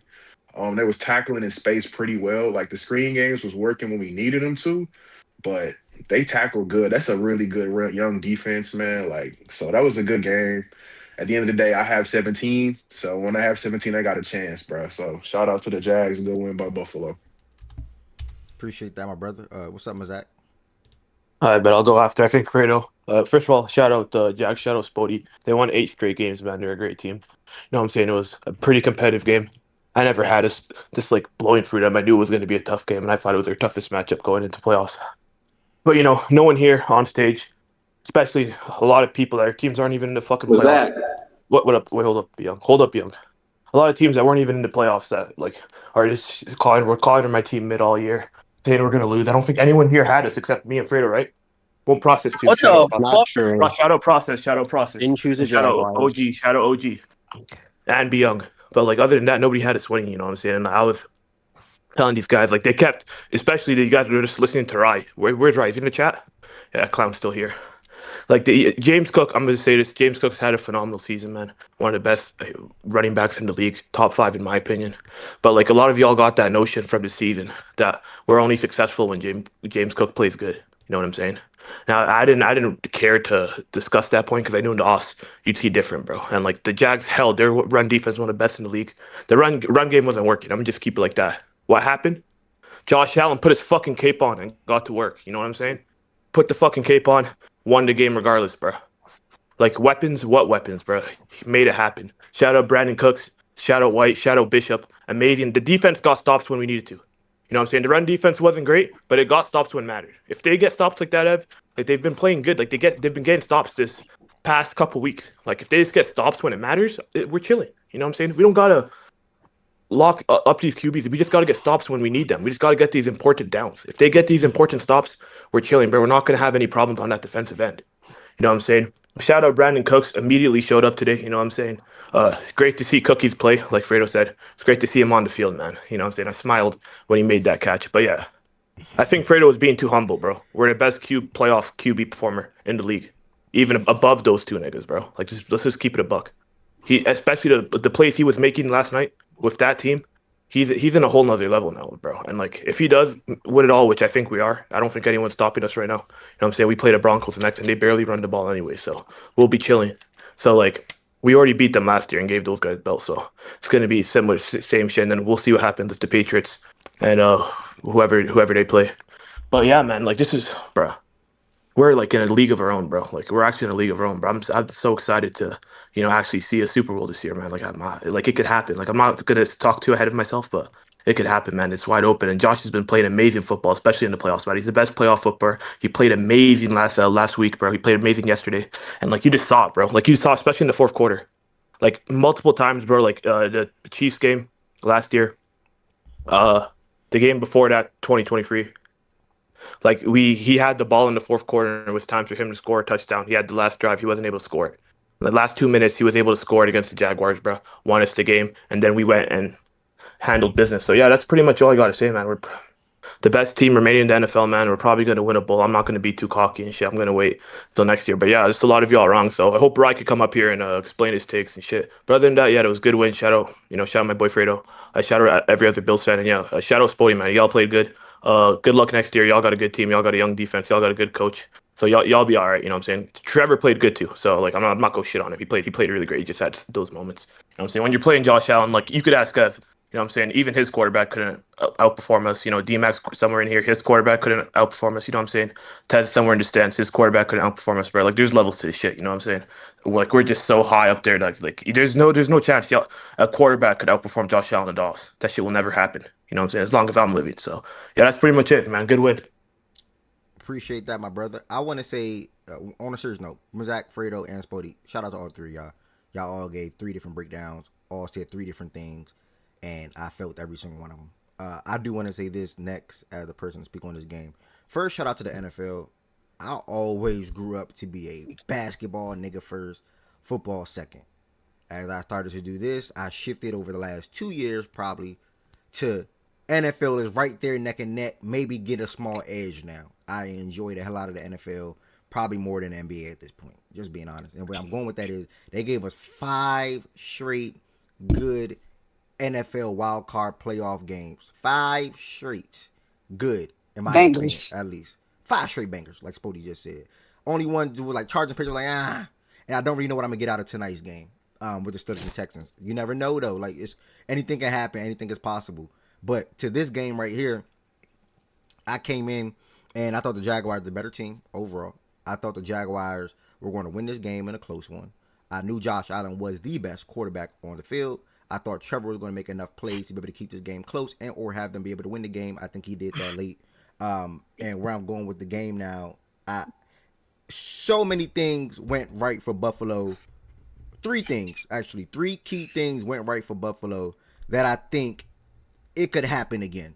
But obviously, if it don't, they're not going to win next week against Denver. One, first and foremost, when you don't have an elite defense and or a good defense, mainly, well, yeah, let me just say that defense as an overall unit, you need to make plays on the ball. That's not just getting interceptions. They did that. 2 interceptions. Outside of that, they had 8 pass deflections. That's making plays on the ball. Again, that's 8 pass deflections. 8 pass deflections. Meanwhile, Jacksonville had 0. That's probably 8 is probably the highest number about all the games played this weekend so far, to be honest. They made 8 pass deflections, 2 interceptions, and then on top of that, the third, last but not least, certainly not least, elite quarterback play. They had elite quarterback play. Oh, my bad. I missed the second one. The second one is, now, you don't look at that Buffalo wide receiver room. You heard BJ speak on it. You heard Fredo speak on it. You heard Mazak speak on it. You don't look at that wide receiver room like, oh my God, they have an elite guy here. They have an elite pass catcher there. But every single guy that caught a ball yesterday, it was timely. Shavers, whatever his name is, he had a timely 14-yard reception. Kincaid and Knox, timely. Keon Coleman, 1 catch for 36 yards. It was timely. Brandon Cooks, y'all know his impact in his 3 catches, 58 yards. It was all timely. And then Khalil was just wherever you at, you're going to get the ball. Mainly in the screen game, mainly in the short yard area. 12 catches, 82 yards. He didn't drop a ball yesterday. If they can do that on a week-to-week basis, again, there's no elite guy in that room. But if they can make the timely receptions and things of that nature to help Josh Allen, because he's going to be elite. He's going to play well for the most part. And he's not looking at any team in this conference where, let's say that. I will want to say this. I think there is a mental edge that the Chiefs have when he go against that team. I don't think nobody opposes a threat to him at this moment. So where I'm going with that is if they have those 3 things going to next week, then I think they have a real shot to win that game. It is hard to have all 3 things clicking like that. The overall team defense looking well, the pass catcher showing up in big moments and certain moments, and then also the elite quarterback play. All that was there. Now obviously you will hope to get more out of James Cook. Just Jaguars have one of, if not the best rush defense in the league, which I found out last week when y'all told me that stat. So that's what led the Buffalo winning that game to me yesterday. On Jacksonville side of things, I learned new information today as well. Shout out to Spody. First year, or first time OC, DC, and obviously I'm first year head coach. But you know, she said earlier, unnecessary aggressiveness when it comes to them going forward on that 4th down early in that game. I'm 50-50. I was 60-40. I would have went for it as well. I agree with her. You could have made it a 1-score game, make it 10-3 with no problem. But Trevor, like, the nigga slipped. Like, that's on Trevor Lawrence. Trevor Lawrence slipped. If he don't slip and try to dive, whatever, he gets the first down easily. And then they maybe get 7. If they get 7, I'm not saying the game is over, but they feeling really damn good about themselves, you know, for the rest of that game going up 14-3. Remember I came in at halftime? Yeah. And we were arguing about that? Yeah. I don't know, man. You can't leave points on the board in the playoffs, bro. Yeah. I'm sorry. Yeah. Yeah, but I agree with you. If Trevor don't slip, he could definitely get the first down. But even a first 7 year probably wasn't head going to coach be a in the guarantee. but Yeah. a first year coach in the playoffs, I just think you gotta take the points and give your team the best position to be. That's in my opinion, leaving your team in the best position. You gotta take the points in the playoffs. I think on any team, Spody, it's a playoff game. You always take the points. You can win by 1, 2, or 3. Like, you take the points. At least you're on the board, and now you put some pressure on them to go down and do something. You always take the points to me. Mm-hmm. Good morning, y'all. Yeah, I appreciate that. And good morning. Well, good afternoon. I'm sorry. I appreciate that, Regina. Yeah, Jacksonville side though. I mean, Parker Washington, man, a hell of a game. Trevor Lawrence threw some really good balls yesterday. Yeah, I ain't gonna lie. Like that BTJ first touchdown catch, great ball. Even throughout the game. Hey, that shit was so nasty, bro. I took 2 Hennessy shots for that one. I think it was Parker in the back of the end zone. Great ball. Like he delivered a lot of good balls yesterday, man. And you ought to see why Trevor Lawrence went where he went in the draft. Other than that, man, that's a lot to look forward to in Jacksonville. Travis Turner back as well next year. Y'all didn't extend Jacoby. Y'all did extend Jacoby. Yeah, we did. Yeah. We paid him. Jacoby, BTJ, Parker. You guys are going to be a fun team to watch next year. Process called it early for you all taking a big jump this season. So I'm glad y'all were able to do that. And I'm looking forward to watching y'all next season as well. So that's pretty much what I got to say about that game. Elite quarterbacks make elite plays and elite moments and big moments. And Josh Allen did that. And he had an answer every time Jacksonville came down and got 7. Josh Allen had one job, and that was to get 7 right back, and he did that. And unfortunately for them, when the Jaguars had the ball with like 50 seconds left or something like that, what did you have? A minute left, 50 seconds left, whatever it was. It was Yeah, under a we had like a minute. minute and 15. No, we I had thought like it a was minute under a and minute. I 15. think it was like 50. Nah, we had a minute and I 15. thought it was like Can I 55 seconds. can I ask you one thing, Spody, though? Because I did have Jacksonville being good this year. I picked them to win the division, and I thought you I'm a guys were going to minute. be. And I A minute. picked Trevor Lawrence. One of my hot takes was Trevor Lawrence going to play like a top 5 quarterback this year. But what do you think you guys are going to do next year? Because I know, like last year was insane how good BTJ was, and I mean, I guess you could call it like a little bit of a down year. But why do you think he had that this year? Oh, I know why he had that this year. Listen, Yeah. and that we played against the Steelers in the preseason game, and that motherfucker took a hit that he could not forget for the first 8 weeks of football. Oh Like, yeah, you think he got scared a little bit? oh no, it's 100%. If so, what I want you to do is, if you get a chance, if you could look at the hit in the preseason game, I'll post it on my page. I'll tag you in it, process, so you I can want to see the see it. hit. Yeah, and then I want you to watch him go on All Pro and watch his highlights for that first 8 weeks and tell me he wasn't playing like he didn't want nobody to touch him. That's I why he didn't was even know dropping the that. ball like that. Yeah, he would have 1,000-yard season if he just caught the ball. But I'm one of those people, bruh, it's a sport. These dudes get hit. So I didn't, give him the flack that a lot of people gave him. He eventually got over it, as you can see. The thing about it is he got over it, and the offense became what it was, which is Parker Washington and Jacoby eccentric. The good thing is, I do think going into the season, going into the off season, this team has to figure out how they're gonna keep all these fucking players. We got Travis Etienne about to be out the door, Devin Lloyd about to be out the door. We gotta pay Trayvon Walker next year. Parker Washington, we only gonna have him for one more year, and Britton Strange. I know they're probably gonna pay Parker and Britton, but we gotta figure out how we keep Travis Etienne and Devin Lloyd. I hope they pay Devin Lloyd and tag Travis, and then we find a way to pay him. That's honestly what I want to see. I think the biggest thing for us going into the off season is I hope they make Travis Hunter my CB1 and pay Buster Brown. You I don't don't know want if y'all him to be realize. you don't want him to be a You don't want no receiver. receiver. You don't want no receiver reps. No, I'm Oh saying no, he can yeah, have receiver reps, but I want him to be CB1. yeah, For him to yeah. be CB1, he need to be a package receiver. Yeah, she want him full-time corner. I still think he. Yeah, Yeah, and I I want agree. him on third. I want him on critical third down situations Yeah. is what I want Travis Hunter on. and, My and thing y'all got is, the if you receiver. paid attention to that game yesterday, Greg Newsome, I'm so glad we traded for Greg Newsome to get Tyson Campbell off the books and free up money next year. He sucked yesterday, and he actually played well over the last 5 weeks. But I don't want him back. I think they got to pay Buster Brown. You watch that game yesterday, and you see who gave up plays. And the one thing you will notice is 30 wasn't giving it up. And 30 is a 7th-round draft pick from 4 years ago. Buster Brown, So his bro, nickname is from Buster Arkansas. Brown? That nigga name is Monteric Buster Brown. Okay. Yes, and I like him a lot. I hated that nigga his first year. I hated him so bad, but he plays so good now. And whatever the fuck Anthony Campanella has done with this scheme to get what he's getting out of him, and Antonio Johnson, yeah, bro, I'm telling you, I will say this: my head should be low, but that shit is held high. These niggas lost and gave me so much to be like, damn, we about to go crazy next year. I wonder what it's gonna look like. This is year one, bro. I said that going into this game because I picked Buffalo because I Hey. just thought they would win. But I said this shouldn't be looked down as a bad loss for you guys because of how good this season has been.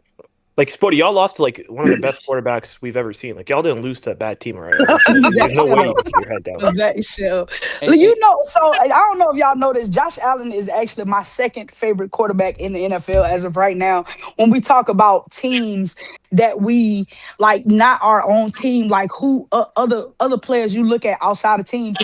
To me, Josh Allen is like that dude. So it's kind of like, all right, yeah, we lost to Josh Allen.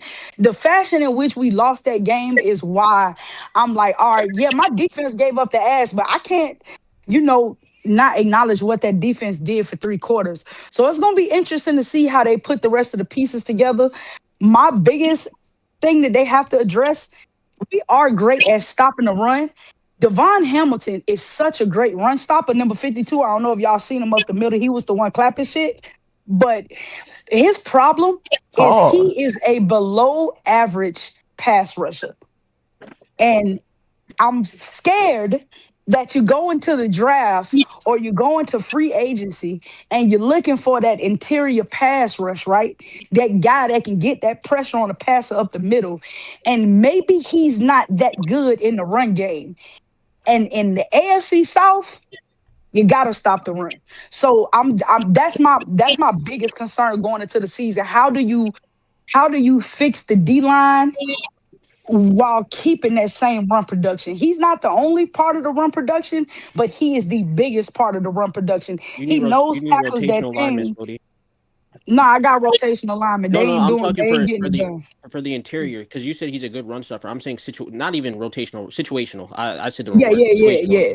Like you need situational guys. Like even what we do with Puna a lot of times, Spody. He doesn't be on the field on like third and longs, like obvious passing downs. We take Puna off the forward, and he's our best nose tech. He's our best like run stuffer on the team. You just need another guy who can come in on those third downs, those long seconds, where you can get some type of interior pressure from a pass rush standpoint.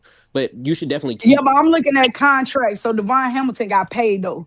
So the No, way he's on his I would say third year, probably so it's draft a kind guy of like like that later, like a guy no, that you you. got to draft the guy, but Devon is Yeah, gonna be gone. That's kind of like we're in a situation where you're gonna draft you're definitely gonna get some rotational guys. But in my opinion, we need to we about to have to pay Trayvon Walker and Josh Allen. We just paid him, he makes $30 million. We gotta go ahead and use the draft to try to get younger in the interior. So we have to get the best guys possible because we're going to have to move off of paying both DTs because we're going to end up paying both edge rushers. I don't see how you let Trayvon walk. They're not going to let Trayvon Walker go at all. Like nah, I just don't see you that don't let shit an edge happening. walk through the door. That's bad asset management. You don't let an edge just walk through the door. Yeah, so that would be my biggest concern going into the season is how are we gonna compensate when we have to move on from a guy we know. Like I don't like we know the Jags obviously don't get talked about. Like we don't got the names and shit. But this nigga Devon Hamilton, bro, if you watch him, he's probably one of the best nose tackles in the NFL, stopping the run, just stopping the run, not everything else, just stopping the run, like eating up space, closing gaps. He fucking does it at an elite level. But you And I gotta hope. you gotta pay your edge rushers, like you said. T, Hmm. you can't let your pass rushers go. So That's the one you don't let go. And I'm well, gonna be that real and with you. Devin Lloyd, like the Jazz Hmm. can't let Devin Lloyd go. Like Not Devin at Lloyd all. has to get No, paid. Devin Lloyd is the first nigga to get paid. Yeah, he got to be. I think you might lose ETN, which isn't that Yeah, bad, honestly. it's not because Bashir look good, but You can't ETN has franchise tag him. 14. Yes, we can, and I think they Yeah. need to because ETN has 14 fucking touchdowns on the season, and we use him like a wide receiver and a running back. Like Yeah, I but don't know. I if Liam Cohen had to y'all be could get licking that his chops. production elsewhere. Nah, Yeah, you just can't they said guarantee that. that. Listen. Let me tell you something. After looking at this running back draft, bro, I'm not hearing that. And niggas thought they was getting that, and it just don't look the same. I never put my full confidence in the draft. That shit is a crapshoot. No, you no, no. you I'm not really saying it you like really that. you I'm really saying think I think you really think Tootin. ETN better than fucking Brayshaw? You say, do I think ETN better than Bashir too? I think they Yeah. do two different things. I think they do two. Well, for starters, we could start with what ETN is better at. ETN has better hands than Bashir Tootin 7 days a week, 24 hours a motherfucking day. Bashir Tootin will fumble the ball. ETN will not fumble the ball. Those are two things right there. Ball security, in my opinion, is the biggest thing you can ask for from your running back. Travis Etienne is a half a second slower than Bashir Tootin. So the speed, yes, Bashir is fast, but Travis is also fast. The thing with Bashir Tootin, I think he is a better Yeah, power but he runner not than electric. Travis Hunter. He not elusive the same way Who? either, Spotty. Who? I think Tootin's more elusive. He's more electric than ETN. ETN's not. He has straightaway speed. But when I we're don't. talking about being super elusive and electric, I don't feel like ETN. It doesn't translate on the field I as think that. ETN is elusive. I He's don't a think he's electric. straightaway. I think he's elusive. I don't Okay. think he's electric. I will give you that. Okay. But my another thing, missed tackles. ETN does that just as good as anybody. That's another thing, bro. I think what the problem I have is I think ETN is approaching his prime. And I've watched him for 3 years straight be really, really good for the Jaguars in the hardest times that we have needed that production. Don't forget the nigga just had 2 fucking receiving touchdowns, and X amount of yards. I forgot how many yards this nigga had in this game. And he was the only motherfucker catching touchdowns in that game. So I just maybe I'm being greedy. Maybe I'm being greedy. I don't want the nigga to go. I'm gonna say it like that. I do not want Travis Etienne to be up off of my team. What him and Trevor Lawrence has done for the Jaguars since they got here, even with the bad seasons, I do not want him to leave, especially considering how well he fits Liam Cohen's offense. Liam Cohen was able to do everything he wanted to do. What he was doing with Bucky, he was able to do that with this particular running back room. My question is, if we go into the draft, is Bashir Tootin going to be able to give us 1,500 scrimmage yards every season? Travis, this is his second one doing it. He was hurt the first one. We had the 31st ranked O-line the other time he didn't do it. So when we have the protection, he's, in my opinion, like a top 12 running back, top 10. So I like what he does. I like the way he fits this offense. I like the way that he gives you multiple opportunities with the rest of your running backs as well. Like Bashir Tootin is nice though. And they drafted Bashir Tootin. There's literally no ties to Travis Etienne other than the fact that him and Trevor has literally played together since college. There's no ties to him right now. I will say this though. Liam Cohen, James Gladstone, they love Travis Etienne. So it's gonna be interesting to see which way they slide. I think Devin Lloyd has to be the first priority though. Like that nigga had 5 interceptions game. Like he gotta be priority. Hey, Got Spody, to. if you don't sign ETN, I hope he go to your ops in Tennessee. Well, that's not happening. I'm gonna tell you that right now. He's not gonna play for Tennessee. That's not true. He's not gonna play for Tennessee. That's not true. He's not going to play for Tennessee. I'm gonna tell y'all what's fucked up. If Travis Etienne does not get paid by the Jaguars, he will be a fucking Kansas City Chief. Yeah. And that's the part that disgustes me the most. Yeah, I was gonna say Chiefs. He's going to be a Chief. Yep, he's gonna be a Chief. And that's the part that like sucks. That's really why I don't want to let him go, bro. I do not want to see that nigga for the Chiefs. Anyone else want to comment on the game though? And Spody, I appreciate you and everyone else that asked questions so far as well. Anyone else want to add any words, or y'all feel like we good here? Good afternoon. Good afternoon, guys. Good afternoon. I just took a nap. It's a great nap.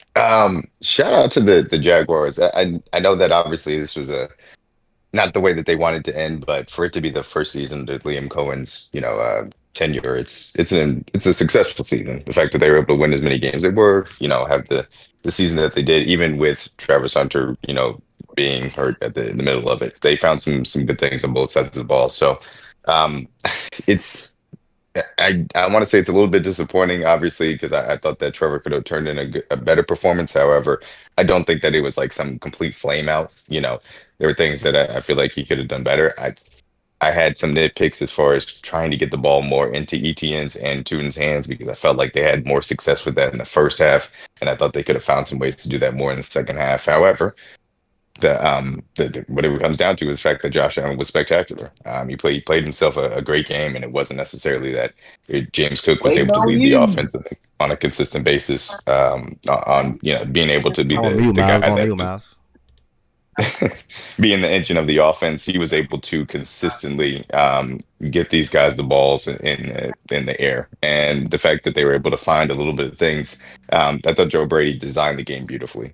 The screens to secure, using the tight ends effectively, getting Brandon Cooks down the field, and Josh Allen was awesome. He was great, and especially that Brandon Cooks shot up the seam with the flea blitzer that was coming up the B gap, and he just stood in the face and he anticipated the throw because the DBs to that side were going to the flat.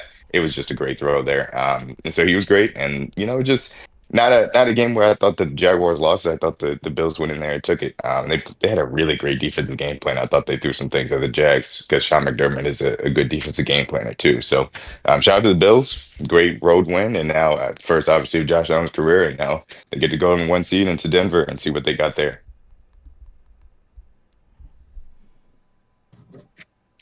Can you guys hear me? Appreciate that, my brother D-Mac. You guys hear me? Wait, I can hear now. Yeah, what's good, Lo?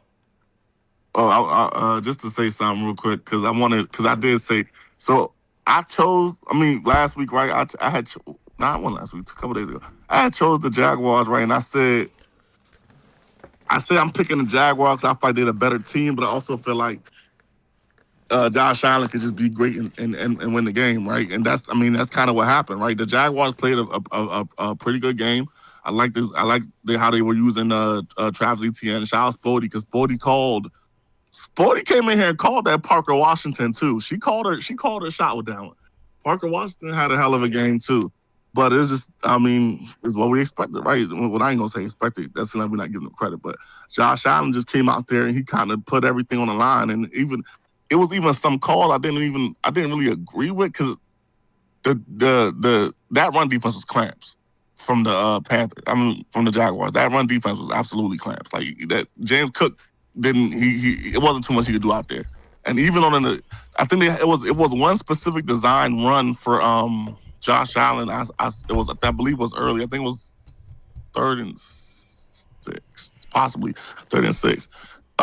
They ran Josh up the middle. There was nothing there. He ran to nothing but brick walls and hungry wolves. And I didn't really agree with that one, because I feel like he took a risk there, especially with his health, because it looked like he was a little hobbled as well. Like them boys in Jacksonville wasn't playing with him, bro. Every time they got a chance to put a hand on him, bro, they made sure he felt that shit. But hats off to Josh Allen, bro. He put on a hell of a performance, put the team on his back, and got the win. But like I said, the Jacksonville Jaguars definitely, I think D-Mac said it best. They didn't give the game away by any means. Josh Allen just came in there and took it as a quarterback of his stature is supposed to. Well said, my brother. I definitely agree with everything you just said. And shout out to everyone that spoke so far in regards to this game. This was a phenomenal game. Any other comments on Jaguars and Buffalo? Shout out to the Bills for advancing to face Denver. And shout out to Jacksonville for having some good takeaways for this season, going 13-4. And I do expect them to win 10 or more games next year as well, while they longer they're able to retain some of the talent that they have and just get more experience with the coordinators, the coaching staff, and just players getting better in general. So, any other comments? Oh, go ahead. Nah. I mean, What? if you Go ahead. Go ahead, Joe. if you think about it, something I ain't hear nobody really mention, or maybe I missed it, was like to have Keon Coleman after having 3 or 4 DNPs this whole season and actually show up, and also having Brandon Cooks make phenomenal plays, like emerging as the wide receiver 1 in that offense, and getting him like literally almost at the end of the year, integrating him. The Keon Coleman thing, wasn't that, correct me if I'm wrong, wasn't that by necessity? Didn't they have a couple, I know Gabe had one out. He just got benched. Nah, yeah, Keon Coleman was acting childish. I'm talking about playing today. I'm talking not today. I'm talking about the reason. I'm talking about the PT he got in bro. in that game. He was on the they field. needed him. They had a couple wide receivers go down. They didn't have no choice but to play him. Yeah, he was on the field before Gabe got hurt. Okay. Yeah, just to nip it like that. Yeah, bro. Yeah. Bro, I'm gonna say this, bro. Look. Right. Yeah, Joe definitely wasn't listening. I ain't gonna lie. Hold on, BJ, my bad. Because I definitely spoke to the wide not to you, Joe, but you said I haven't heard anybody say it, but I definitely spoke to 3 things, and what stood out to me in the game was the Allen Elite play, the wide receiver room, and then also I say 8 pass deflections was actually 9. The 9 pass deflections that the defense had and the 2 interceptions. So yeah, I definitely gave Cooks a shout out. That's definitely got to be the playoff high. 9 pass deflections. That's insane. I understand why people have their issues with him, but Sean McDermott is really good at a lot of these one-off game plans, and a lot of people miss it because, frankly, a lot of times he's going up against Reed and Mahomes, and then that gets washed away. But when he's playing these other quarterbacks, he usually gets a way to be able to throw some funky pressures at them and disguise things on the back end that throws them off. And I'm impressed, especially when they get into these types of modes where they're able to do those types of game plans. So shout out to McDermott. I thought he had another really good game coordinating the Bills defense yesterday. And I don't think Brandon Cooks is the wide receiver run or emerged as that. Joe, just wanted to throw that out there too. You could respond back if you want though, or finish. So Brandon I think, Cooks. yeah, I think he's the best outside the tight ends. I mean, they're tight ends. They're not receivers at the end of the No, day. So, Shakir is the best wide receiver they have. I mean, when you look at all the receivers they have, he's the only guy that could still catch the ball and get you downfield. I mean, you got a couple guys that could do that, but not at the level that he has had at this, even at this age that he's in. Shakir can do that as well, bro. No, I mean Those guys are. to Joe point, because I think Shakir the best wide receiver in that room, but he's not. What you gonna say? Deep bombs? He got like he the deep threat Type shit, bro. Tell me anybody else getting separation consistently so far. Like so far for a guy that's only played what 3-4 games. Like, bro, he's literally the best downfield threat for Josh Allen so far. Yeah, that doesn't make you the number one though, because he's not the Yeah, I mean most you can make reliable that receiver. argument. I get what you're saying though. Yeah, you can make that argument. I just Yeah, wouldn't necessarily say that it makes him number one. Khalil is his one. The real one was Kincaid, but then he get hurt. Then Kincaid get hurt. He don't look the same. All right, what you about to I say, know he's not a BJ? receiver, but No, hey Wes, no, the real yeah, one him. is definitely Kincaid Yeah. Wes. Yeah, okay. Even if you look at the stats, like our passing game looks like shit when he doesn't play, and it looks decent when he does play. So like I mean he had the touchdown, which was a really good play design and a good throw, but he made like another catch on an out route. But like I think they're trying to keep him healthy, so they're not trying to spam him a lot of catches. But no, the offense Yeah, runs through Kincaid, passing wise. But I'm even not. like with to the Brandon Cook shit, like he is our best deep threat, but he's not the one for sure. Like that's definitely Kincaid. He's not even a top two passing option on the team. It's Kincaid, Shakir, and everybody else. Yeah, but you just literally said as a deep threat, and for out of all the receivers, fuck the tight end. That's what I was Yeah, speaking on. you said he's the number one receiving option. I'm like, nah. If you want to say deep threat, you got it. Yeah, But yeah, yeah. I yeah, added that for sure. I yeah, for added sure. that. Okay, yeah, That's yeah, okay, yeah, for sure. Then What you about to Hey, say, quick, BJ? I know we having what somebody else is going. BJ's about to say something, but we like low key cut him off. I was going to see, but I mean, he just sitting back Oh, there I on don't mute. know. Nah, he's sitting on mute. I mean, if you want to add what you about to say, then we can go to BJ and then we can. No, I was just gonna say. I mean, because I know we haven't gotten to that yet. I mean, I to would the like. I'd just rather let everybody else finish, bro. I know we haven't Hey, gotten to Ev, the I prediction. appreciate y'all having me. I gotta go, bro. I'm at Appreciate you, work. Spody, always. All right, Appreciate Spody, take care, yeah. Appreciate Spody. Now I was just gonna say it because I know GG, we haven't Spody. gotten to that prediction yet. But I was just gonna say like basically what people were saying about this game right here, right? The better team versus Josh Allen kind of having to go be great. Aren't you don't think people pretty much gonna say the same thing about the Broncos game as well? That That's depends a on better. how. Well, I mean, it depends. I think that you can make the argument. I think that people would be a little bit lower on the ceiling of the Broncos offense, but obviously higher on the ceiling of the defense than the Broncos defense. So it's just going to be a different matchup in a lot of ways. The Broncos defense um does not have as good of a run defense statistically as the Jaguars did coming into this game. Now you could say that is that going to matter, whatever, but it may also make things a little bit easier on the Bills offense to be able to run the ball. I don't know. Conversely, Yeah, obviously, being able to throw the ball is maybe going to be a little bit harder. So it's a yeah. I matchup was gonna based say it's thing. probably gonna be like inverse. I think it probably boils down to like how much better do you think their offense is than Buffalo, and is it enough to outweigh how much better their defense is than Buffalo's? Like I think like schematically, like D-Mac was saying, we should be able to run the ball. They're a really small team. Can you not say Like they too much play on it? hard, but they're a small team. I don't want you to say too Oh, much, yeah, man. yeah, no, I yeah, yeah, can't believe yeah, Lil yeah. Go even ahead. just asked that, to be honest, bro. I can't. But yeah, please not say too much. We are going to get predictions for that game coming up on Friday or obviously Thursday as well. But I don't mind my brother bringing that up because as it was on his mind at the moment. But we definitely will talk about Bills and Broncos very soon. We will talk about Rams and Bears very soon, and Seahawks and 49ers very soon as well. And then whoever the Patriots will play between the Texans and the Steelers very soon.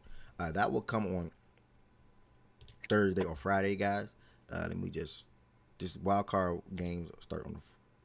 Divisional round. Oh, we got a show on Thursday this week. Okay. Yes, sir, brother. We are back Monday through Friday, 11 a.m. Eastern What time. was BJ's bitch ass gonna say? He 'Cause he didn't have him.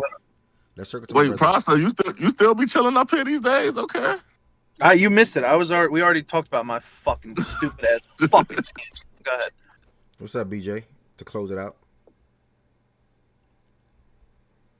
The guy who didn't pick Josh Allen, supposed to be his biggest fan. BJ. Next game.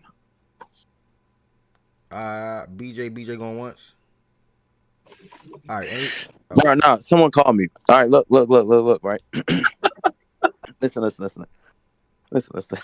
Right, and this shit is just funny, and this why I love sports, right? We're what y'all don't know what y'all watching right now, right? You're watching arguably the third greatest fucking quarterback we ever seen with our own two eyes. Bro, stop saying that, bro. Who is he talking about? We watched this nigga with no running game, 4 wide receivers. This is why niggas hate Josh Allen. Hate watch that. 4 wide receivers. This is and why. a tight end and a half. And for him to go out there, Stupid shit out your mouth like play Oh, personal bro. football. And people say in the NBA, y'all call them playoff risers. Is Josh like not the best playoff quarterback we ever seen? And just think about it. When he gets his ring, if he gets his ring, I can't stand anything, right? You know, this shit, it brings tears to my eyes, bro, because this nigga, he's such a great player. And shout out to the Bills and Fredo, like I said yesterday. Tears to your eyes. This shit, Joe Brady called his best game of the year. Yeah, I was hating yesterday. No, he did. But no bullshit. If we win, I'm gonna say the exact same shit BJ saying. I just gotta see the nigga win a ring first. Like, Wait, I gotta see the nigga win all right, first. go ahead, BJ, because I have a lot to push back to. He gotta Go win ahead. a ring. No. You're gonna Until say he that win a he's ring, the I ain't third gonna say best that. quarterback of No, all no, time. Quarterback. No, okay. Go ahead. Don't get caught up in that. But the way. Okay. Never mind. If BJ, you watch, I thought he said. you I thought probably he was weren't paying like, attention close enough. Hurry up, hurry. If you watch on the game winning on that, he's great though. He's drunk though. on that last drive, and that's why I say Joe Brady called his best game, because Joe Brady literally called 2 back-to-back screens to set up both touch pushes. Something they wanted to ban, by the way. Fucking babies. Yep, They need did. to. They need to. Nigga pick them up. On a touch push. That shit Nigga was pick them up disgusting. and drag them to the end zone, nigga. That shit was disgusting, bro. You done, They BJ? were Crazy. To go to BJ Fredo might point, be right. I got something to say too. Walker was he That's played not football, great. man. He played great yesterday, Fredo. And I think Ed Oliver has a chance to come back this week. So, guys, see from there. And Trey White. Yeah, they said Ed window might open as long as you make this week, so we're gonna see. He might be able to play. It's probably a long shot though. I think it's closer if we beat Denver. I think he plays in the conference. I was talking to someone and I was like, it feel like they can open this week, but he might not play because he think they can win, and he might come back in the AFC Championship for sure. Yeah, I'm probably like 25% he plays this week. I'm probably closer to like 65, 70 if we beat Denver. Yeah, you can't get that though. You say he ain't had no help. If he don't play this week, their season is over for sure. Nigga better figure out something. We meet you in Mile High. You better nigga. figure out Let's something. Let's see, bro. We meet you in Mile High. BJ, are you done? Tell that nigga Bo don't fuck up, Gabe nigga. going out. He's down to 4 receivers again, nigga. He's down to 4 receivers now, like with Gabe going out. So expect another big Cooks game, and you might see Keon Coleman catch about 4 passes next week. But Shakir definitely going to get 10 receptions again next week. They gonna hit the shit out y'all try to do them wide receiver screens. All right, what's up, Mish? Oh, hold on. Before we start OG Misha I'm not talking basketball. I don't want to talk basketball. I want to talk football. Why are you talking about basketball? I'm talking football. What are you talking about? We can't talk about the Rockets. So No. I want to talk about Josh Allen. I want to talk about. We're talking football. I'm talking football. After BJ, you can go right. Okay, my bad. Bro, you see, this is why you can't give niggas nothing. He act like he ain't been here before. Oh, he hasn't. Anyways, I'm talking about football. BJ. Process. Help him. Help your brother. Help him. Help OG. He don't know what it feel like. Okay, I'm gonna go. But BJ, did you say he was the 3rd best quarterback you've ever seen with your own eyes? Let me. You have my. I have We my own don't, Mish, opinion. we You don't have have to do yours. this. I'm He asking. I'm watched a lot just of asking. football with his eyes closed. I'm just. Yeah, he You said. have your opinion. I have mine. Yeah, I he Okay. said, said. and, I, Okay. and, and I before I just say wanted. that, before I I said that, wanted. I said Mm-hmm. I said he has to win. He has to win to become top three. Right now, he's top five. But in order to win, he got to become top. When he wins, he'll Wow. become top three.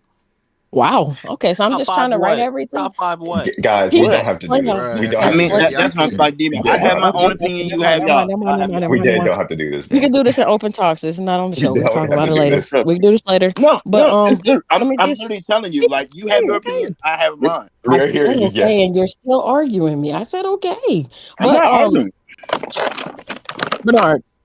Better drink Okay, my. so back to boy. See, he's trying to trigger me. He's trying to trigger me.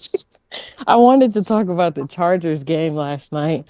See, Everybody said Hold on, see. Misha. I Okay. didn't know. Yeah, I what? didn't know you was going. What? Oh yeah, that's Yes, next. I That's knew next, she was Mish. trying to get on that shit. That's We gonna next, get Mish. there. Let me Wait. just. Oh Niche, I wait, don't I Yeah, think thought they we already got there got yet. there. I don't think they got there yet. I yeah. pulled up for Oh, that so too, though. I somebody ain't gonna they hold you. mentioned me. Oh, Jordan Wilson. Okay, fire the producer. All right, my bad. All right, what's up, OG? If y'all go, I just y'all wanted to go say. real quick before OG go. Like a couple people that's on server me, y'all. I'm gonna be doing that throughout, bro. I ain't gonna lie, bro. If too many people just keep coming off the mic, sometimes, like I feel like I can't control it.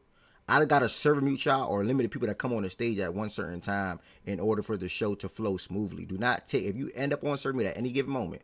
Please do not take it personal. I will take you off server mute when somebody finishes speaking. That just please do not take it personal, y'all. What's going on, OG? What's up? I just wanted to, and I ain't no Josh Allen fan, but I'm in here quite often, and I always hear niggas always talking about this and that. He ain't this, he ain't that, and y'all the same niggas that said Jacksonville was this. They had this kind of defense. Buffalo can't stop the run, and Josh Allen. But I'm right there with BJ. I mean, can we get a nigga his due? He ain't y'all keep saying he got to win something, but y'all put other niggas on the pedestal that ain't won shit either. But this nigga always do his part with minimal shit around him. He ain't got a whole lot of shit around him. Y'all told me the defense sucked. Y'all watch more football than me. Y'all told me that he don't have no receivers, so he playing with a bunch of shit out there. But yet he carrying them on the road against a good team with the best defense in the league. Man, give that nigga his credit, man. That nigga top notch, man. It is what it is. It is what now. And I'm right there with you. I know a nigga got to win. I understand that. But for the nigga to be knocking these blocks down that's in front of him, and that's a big block he just knocked down. You niggas ain't giving that nigga his proper due. Y'all just floating right past it like he didn't really do shit, but y'all was the same niggas talking about he ain't this, he ain't that. Shit, be consistent. And when a nigga do his job, when a nigga step up, I want to hear you niggas say that. Instead of just floating like, yeah, they won the game this night. Man, fuck all that. That nigga did something now one of you niggas thought he was gonna do. He And went and server did it me, on D. the I can't road contain it. against the best defense in the league, nigga. And you niggas thought he ain't stand a chance against Jacksonville. Not one And may nigga I in here respond? besides Fredo, besides BJ, and besides Mazak, and besides me. Wait, no, not Four BJ. niggas. Process, And not Yeah, may I BJ. process too. I respond? BJ give process too. Yeah, All right, go yeah. ahead, D Mac. I know But you finna OG, come. we just gave him credit. I mean, I don't know if you heard me. I gave him credit. I said that was a. I said Jacksonville did what they were supposed to do, but Josh Allen just was great as hell and won that game. Hats off to him. I said that. I don't know. I don't know what And the to say nigga before had I to got be here. great to win the game. The nigga had to be great to Facts. win the game. Had to be. Just for them to win If the game. uh, if I may, I did pick the It's just a Jaguars in level this of game. clownery. Hold on. I did pick the Jaguars in this game. I did think that if the Bills were going to win, it was going to take a great Josh Allen game. My question would be, and I did say I don't know what happened obviously before. Like I said, I just took a nap. I thought that he played awesome, and I said as much as my breakdown. OG, I wanted to just have a reset here. I don't think anybody in here disagrees with the fact that Josh Allen is a top three quarterback in the game, an awesome quarterback. I guess maybe if you want to have an all-time discussion, that maybe is something that we haven't discussed. What do you feel people are selling him short on after winning this game specifically? I don't know if I can measure it. I just hear if he would have lost, and that's why I came in here when it was whenever he took him down there on that last drive. I said, now if he loses this game, are you niggas gonna put this on Josh? I feel like a lot, just like that game against Kansas City when Mahomes was otherworldly in 20 seconds and he went down there and led them to win that game. Right? I'm not holding that against. I'm not holding that against Josh. I just feel like niggas don't give him his proper due. I feel like if he lose, niggas ready to pounce. But when he win, okay, yeah, he won the game. The nigga was great.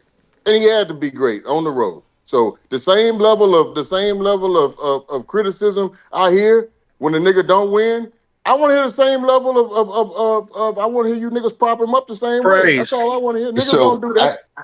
I guess the thing, and again, I didn't hear what other people said about the game, so I apologize if I'm missing that context. But and I also, whatever conversation that you guys had about Josh Allen losing this Man, you game don't and, gotta and getting back apologize. to Excuse me, real quick. You don't got, and I know I'm being a hypocrite for y'all, and I see how hard it is to be on mute while somebody is talking because it's eating me alive right now. D-Mac, everybody gave him the proper praise that needed to. okay, Everybody I just wanted to before, make sure. everybody spoke So on him too. I highly. think he would have I'm been. just trying to make Everybody spoke on sure. him highly. No, they didn't, D-Mac. Yes, we No, they did. didn't, D-Mac. I'm just trying to No, make they didn't, sure. D-Mac. So and I wasn't here for the conversation y'all Who had blamed Josh previously. Allen for the 13 seconds though? You brought that shit up. Nobody Well, so hold blamed on, him for that T, fucking 1 second, game. because that's what I was going to say about this. I I don't think wasn't that talking to you, T. Shut the I fuck don't up think sometime, nigga. I don't think Josh Allen should have been blamed at all, or I should say should have been looked at lesser for losing this game. That was just me personally going into it. I know you guys had a different discussion before last week, but the thing about the 13 seconds is that's two Mahomes playoff losses again, or alone, I should say, away from what we've been talking about here. Because the two games most recently, he had the ball and a chance at the end of the game to win the game, and he didn't. Now he was able to do so yesterday, and that's why he is getting properly praised because he is a great quarterback and getting that praise, and I think he's earned that. However, I understand why other people would have been like, okay, well, yeah, he did that. Now let's see him do it again. I get it from that standpoint too. So I just, I guess I didn't understand where the point that you were coming from as far as the question, and maybe somebody said it and I missed it because everybody I think universally agrees he's a top three quarterback. He's an awesome quarterback, and now it's just about, hey, can he end up winning? I don't think that there's anything wrong with saying Top that. three, I'm saying bro. I'm saying baseline top three, whatever you guys want to put him. It's a different argument for a different day. I'm saying I don't think anybody right now is knocking him beyond where he should be. Is my only point. OG. That's what and maybe I missed it. That's why I was asking.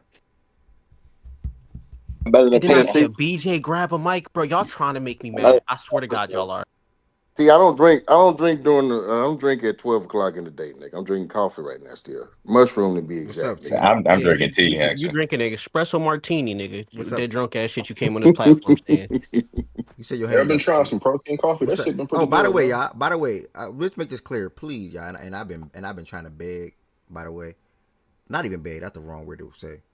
But if y'all noticed yesterday, I was able to post swipe of thoughts on the 49ers and Eagles game because he wasn't cut off. He got it out clean, no interruptions.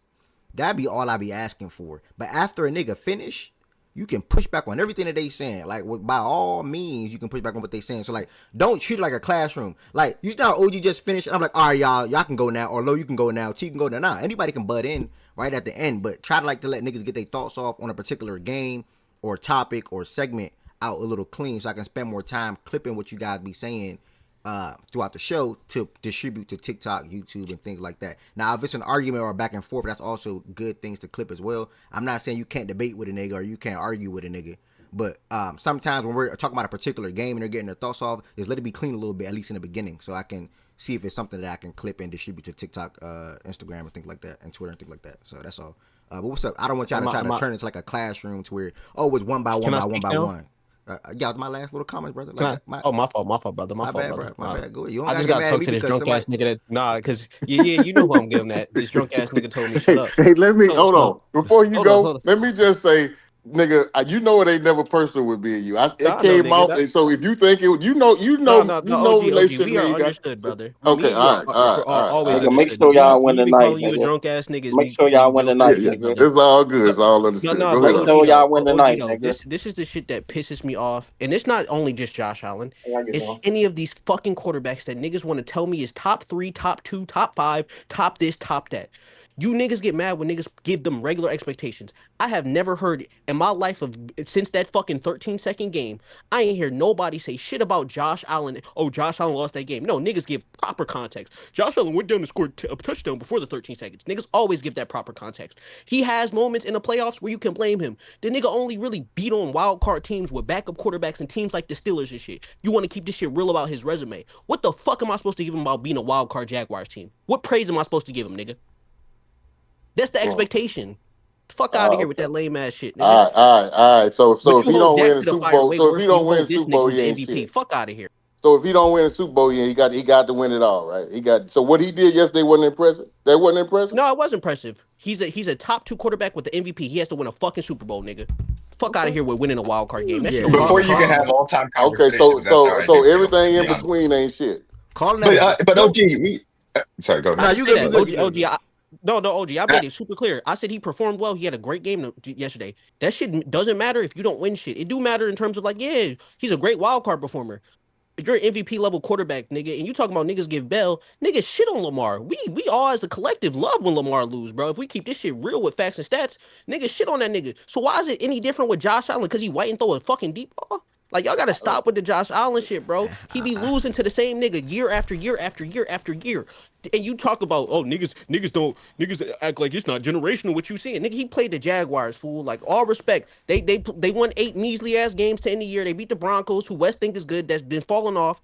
Nigga, like, you acting like this nigga did some fucking phenomenal Super Bowl performance shit, nigga. What you want us to praise this nigga for? Niggas, only things niggas do about Josh Allen is hold him to the MVP top 3 level quarterback, better than Lamar Jackson, up there with Patty standard, that he all say he is. Why are you mad at niggas holding him to that standard? I'm not mad. I hold niggas to the same standard, but I don't hear the similar comeback. You don't hold Josh Allen and Dak to the same standard, because I hear you talk about both them niggas. Don't even go there. I'm out for Dak. I ain't got a word to say about Dak. Before we derail this conversation, we can keep it moving. He better than CJ. Better than CJ at all. Better than CJ. Let me tell you this, OG. Let me tell you this. If he Nigga, goes don't call me OJ. What the fuck wrong with you? I'm sorry, my fault. I'm sorry, OJ. Hey, you don't be running through the airport, man. I'm sorry, dog. Fuck no, nigga. I ain't the juice, nigga. No. No. Look, I do, like, I understand where you're coming from. It's just when you start having all-time conversations, and I truly do feel as far as best of the world crown shit, if he wants to run through this AFC, which I think is going to involve going on the road and beating Denver, and I think going on the road and beating you guys, that's just me. I know I'm sure Low and everybody wants to yell at me for that, but that's just what I think it's going to involve. Yeah, I'm sorry. The Texans process. If he's going to do that, then we can start having all-time conversations. That's just me and how I look at him. And maybe that's wrong of me, but that's truly what it is. Wild card, I thought that he won a game. I thought he was great in it. That's awesome. That's what I'm not gonna say that's what he should have done, but that's what an MVP quarterback would have done. He was able to do it. Shout out to him. Now we get into the real test when you get in divisional round, championship game, and get into February football. Because that's if you're talking about MVP level quarterbacks, that's what you got to do, in my opinion, to stamp yourself all time for a legend. Okay, and I'll just say this, and we can go and move on. It's the nigga in Kansas City, and it's Josh right behind him. That's what it is for me. All that other shit, I could care less. Also, that's that what it is. What about Big Homie in Baltimore? That all-time You heard shit what I was said. Empire I ain't forget beef. about it, nigga. That's what you heard exactly what I said. Hey, Low, chill, man. I will say this though. I will say this. Josh gets a lot of credit. In the playoffs, he's had some phenomenal performances, and he plays well more often than not. Something that Lamar cannot say for himself. But in the regular season, Lamar is perennially a better fucking football player. So I hate the way people, not everybody, but what I'm hearing from OG specifically related to Lamar and Josh, and what went on in the chat yesterday specifically related to Lamar and Josh, is really ridiculous. It is not where either one of them have a clear lead over the other. And we're not, I don't want to keep doing this thing with Josh where when he comes up in the biggest moment and he shows up in the first round of the playoffs or the second round, and people only act like, well, that's the standard. And that's what he upholds every time he's in the playoffs. To T's point, that's not the truth. He has gaffes in the playoffs. He has lapses in the playoffs. He's cost his team in the playoffs. That is a fact. Now, we could talk about him not having a supporting cast. Nobody gave a fuck when it was Lamar throwing to Marquise Brown and fucking Willie Snead. Nobody cared. Nobody said anything. Nobody cared when it was Gus Edwards and they had to go sign the nigga from Atlanta who had been cut to be his running back. Nobody cared. So I don't want to keep hearing this shit about Josh, bro. He better go get that shit done. He's the best quarterback remaining in the playoffs. If he doesn't get the shit done, don't tell me about how, well, he doesn't have the proper but you don't even think they're he going to plays win. well to this standard. That's what I'm saying. That doesn't matter. No, they don't even think they're going to win, but they're going to say you got to win. Because I'm a Bronco fan. Why would he expect him to be I'm a his team, Bronco though? fan. Yeah, but he didn't even think Come they beat on, the Jags. But nobody. I wasn't even in here. I didn't give any take on the Jags. I didn't say Majority that. of people. I don't care about majority. You spoke to Okay, Wes. Wes well, didn't hold say on. that. Okay, well, you don't think that their team is good enough to beat you, even if Josh Allen performs at a high level, because of the team and your defense, correct? Yeah, I'm picking us. I think we can hold Yeah, Josh and to majority of people are picking you guys because of how a good your decent game. defense and team is. And this is a listen. To be fair, Nobody the put Bills him are in. the betting favorite. The Bills are the The betting Bills are the favorite. betting favorite. Yeah, the Bills are the And betting they're the favorite. Super Yeah, Bowl the Bills are favorite the over there. betting favorite because of the quarterback. Okay, I hate to tell you that they were the betting favorite No, because of the that's quarterback. true, Against, What does but that they mean? were you the, yeah, can't position them okay, as okay, but underdogs as a result of that. no, That's no, all. but I'm saying. this is the You point. can't say No, no, no. everybody's Forget picking about and forget then about. the money Hold says on, hold on. otherwise. T. And by the way, nobody put the dude on all-time conversations except for BJ. That was ridiculous, and he obviously it's fucking BJ. But the thing is, everybody in here besides a handful of people picked the Jaguars. Okay, this is what I think OG was trying to get to. And he beat him, and you guys did give him praise more. You did. Most people gave him praise for how good he played. But if he were to lose, and this is where Wes is kind of going because he said he better get it done, you guys would have blamed him. Now, if next week he beats the Broncos, you guys will be like, yeah, he's good, but let's get it done again next week. Then if he beats the Texans or the Patriots, whoever he plays, okay, we'll go win the Super Bowl. So Nigga, that's playoff football game. I'm sorry. hold on, No, hold and I on, was hold gonna on, hold say, on. like that's If expectation, just like to no. win Wait a second. regardless. Wait a second. Of course he's expected to win. You're always expected to win in the playoffs if you get there. You should be expected to win the game, especially at a high-level quarterback like him. But my problem is, Wes, with you is the Ravens expect to win. Then when I push back to No way this he guy didn't here. No. When I push No, back we he having a didn't play combo. well. When I push back to he didn't play well. You say, well, he has this, he has that, he has all these problems. Last year, I put blame on Josh Allen for losing that Kansas City game. I said if he played better in the first half, they win that fucking game. Just like I put blame on fucking Lamar. If he played better in the first half of the Buffalo game, they win the fucking game. Yes, the outside stuff, he should have caught the ball. They shouldn't have fumbled the ball. Blah, blah, blah, blah, blah. All that. But at the end of the day, the expectation it falls on the elite quarterbacks. And when they don't perform to that level, if they have even a slight hiccup in their performance, that is what's going to cost those teams the game because they are expected to do so much. They don't have a lot on their teams, both of them, but they're good because of how good they play throughout the regular season and throughout the playoffs. So I don't do that with Lamar or Josh Allen. I don't nitpick and say, oh, well, Josh Allen doesn't have this, and he still was able to get it done, or he didn't get it done because of that. I faulted him for that game last year. So that's my point, though. But the highs in the playoffs are higher for him than the other guys. And I acknowledge that. I'm not pushing back to that. What I'm saying is that is in the reverse in the regular season, in my opinion. Now, some of y'all may disagree. I think if you disagree, you're just it's some blinders No, I going agree on with you, because but I just think Lamar. it matters more. Cool. Playoffs. Fair. No, I won't even dispute that. That's obvious here. I'm just saying that with both things are true, and the way that people speak recently, it feels is specifically like I pinpointed yesterday in the chat and today on the stage, specifically OG, pinpointing OG. I'm not pinpointing BJ because we know who BJ is. He'll call Wimby the best ever tomorrow. Like that's just who he is.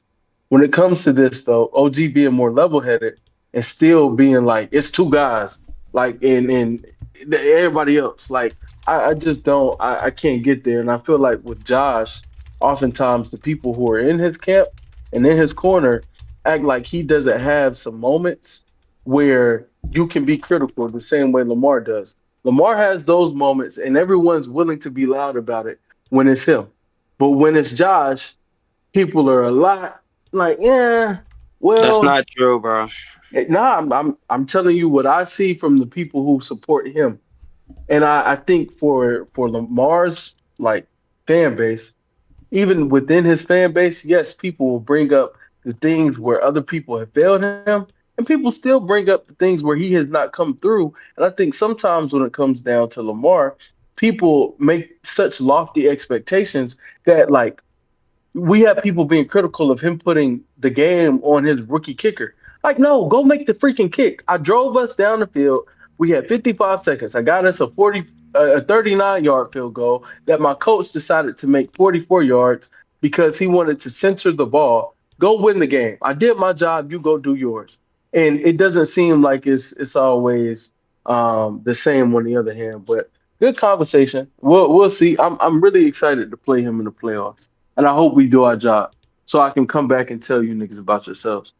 But what's next on the slate, Ev? I will be Yeah. here, Oh, nigga. you I want to will be put here, Bro, a nigga. I funny Don't can Chick-fil-A see trip. meal on that? Wes gonna come Wes, in this bitch let's next week meet. talking about this We guy. gonna meet you niggas in fucking in Maha, nigga. Let's go see, bro. Let's go see. Yeah, hey, Wes, you want to put a friendly Chick-fil-A meal on it? We do whatever. I'm with that. You know my number, Now, brother. I now see you you're in betting Maha, with the nigga. Bills. Now you're betting with the What Bills, you OJ. mean? What you mean? You didn't think they beat the Jags last week, you fucking bitch.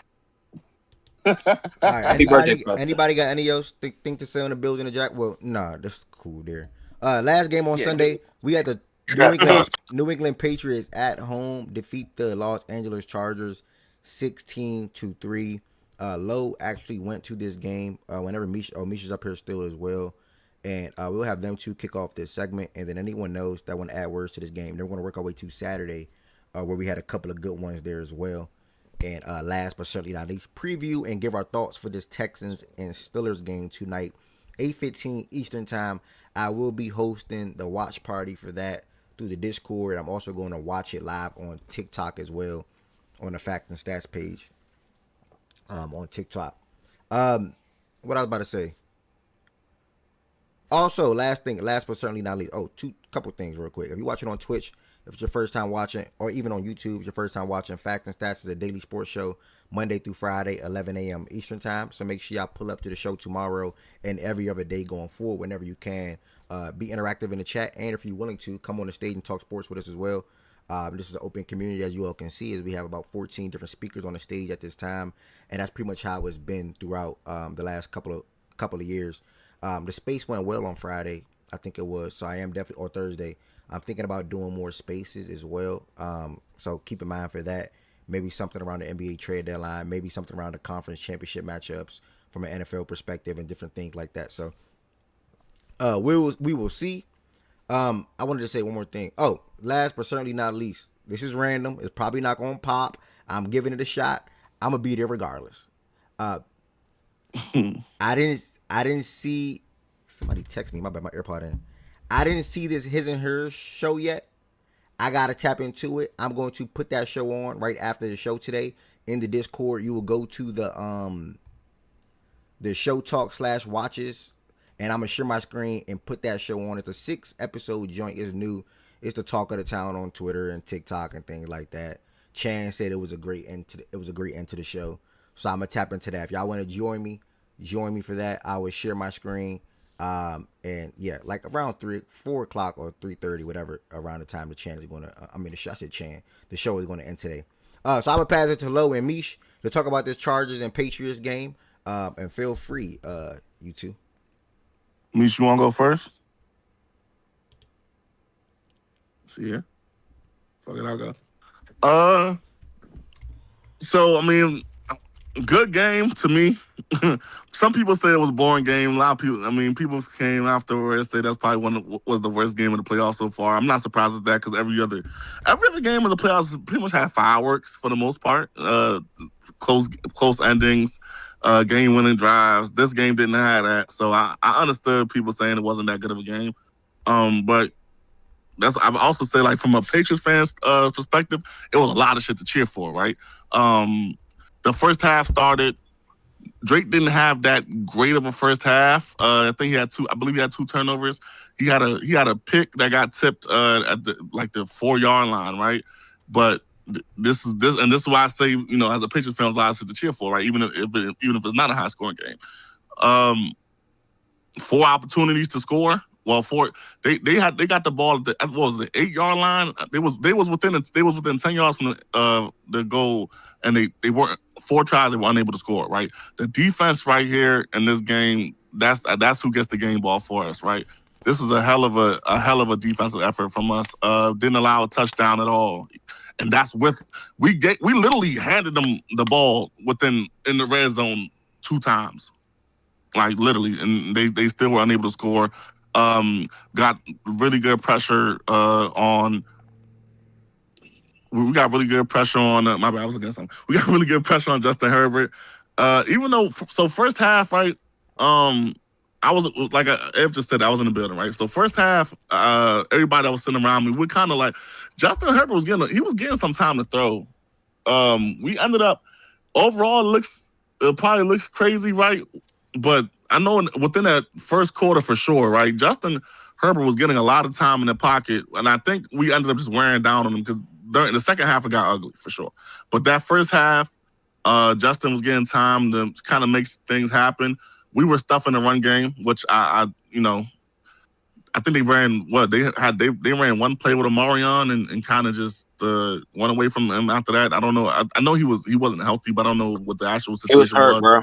He was hurt. So I guess I didn't understand that. So he forced himself to play for one snap just to. I don't know. It didn't make sense to me. I didn't ask Vegas. Yeah, maybe. I asked too many questions, but the run game was pretty much non-existent. We were stuffing the run game all day. So we kind of was forcing Justin Herbert to kind of beat us with his legs, beat us with his arm. He had a couple good plays with the running the ball, and he had some good throws. I want to shout out Christian Gonzalez. That's kind of my highlight on the defense. The whole defense played well. We're not even gonna get to the defense line yet. I'm talking about DB right now. Shout out Christian Gonzalez, man. They snubbed him for All Pro. They said certain guys is better. I ain't gonna say too much. They said certain guys are better than my guy. They had it just because they had him playing. They had him playing off coverage zone all year. That's cool, man. It is what it is. But niggas know when it comes down to that press, man, they know who the best in the league is, and that's Christian fucking Gonzalez, Agent Zero. You niggas know what's up. Simple as that. Motherfucking shout out to the defensive line. My edge still shaky, but as beat up as that offensive line is it wasn't that big of a deal. Kalavon Chason, that was a big addition this year. Man, honestly, shout out to all of our offseason additions, and that's what really it came down to, right? Because I even told people coming to the year, I said I felt like we got better in every single aspect of the game, right? Every single positioning group got better from last year, right? Christian Barmore came in this year. He's been a hell of a player on that interior line. Milton Williams coming from Philly that we signed from Philly this year. He's been a hell of a player. He's been one of the best players at that position this year. Even though he definitely missed a couple games. Robert Spillane, this was his first game back in 4 weeks, I want to say. He's missed the last couple weeks, and his impact was immediately felt. Like this, I think I saw somewhere this is the first game when we had Spillane, Milton, and I think it's Kalavon. I think I was trying to remember who, but this is the first game we had all three of them on the field since November, type thing. So the defense was definitely humming, man. I loved what I was seeing out there. And Drake May got his first playoff win, man. Let us see it. A little rough in the first half, but he made. Aside from those two turnovers, I want to say he made the plays that needed to be made. Right, a lot of times it was nothing open with his arm. It was nothing open, and he extended plays with his legs. He picked up a lot of first down with his legs. I don't know how many rushing yards he had out there. I'm gonna assume it was a lot, probably like 60 plus, because it was. I know I saw him running a lot. He had a big throw to Hunter Henry for a touchdown. That was the one touchdown throw of the day. Our Ramondre Stevenson. Hell of a game from him as well, both in the air and on the ground. Ramondre's been a big. He's been a big kind of like mystery box. I want to say, right? Because I know a lot of people want TreVeyon Henderson to pretty much get all the field time, right? I know y'all love TreVeyon. I love TreVeyon, but the thing about Ramondre is he understands the scheme very well. He's a very good run blocker.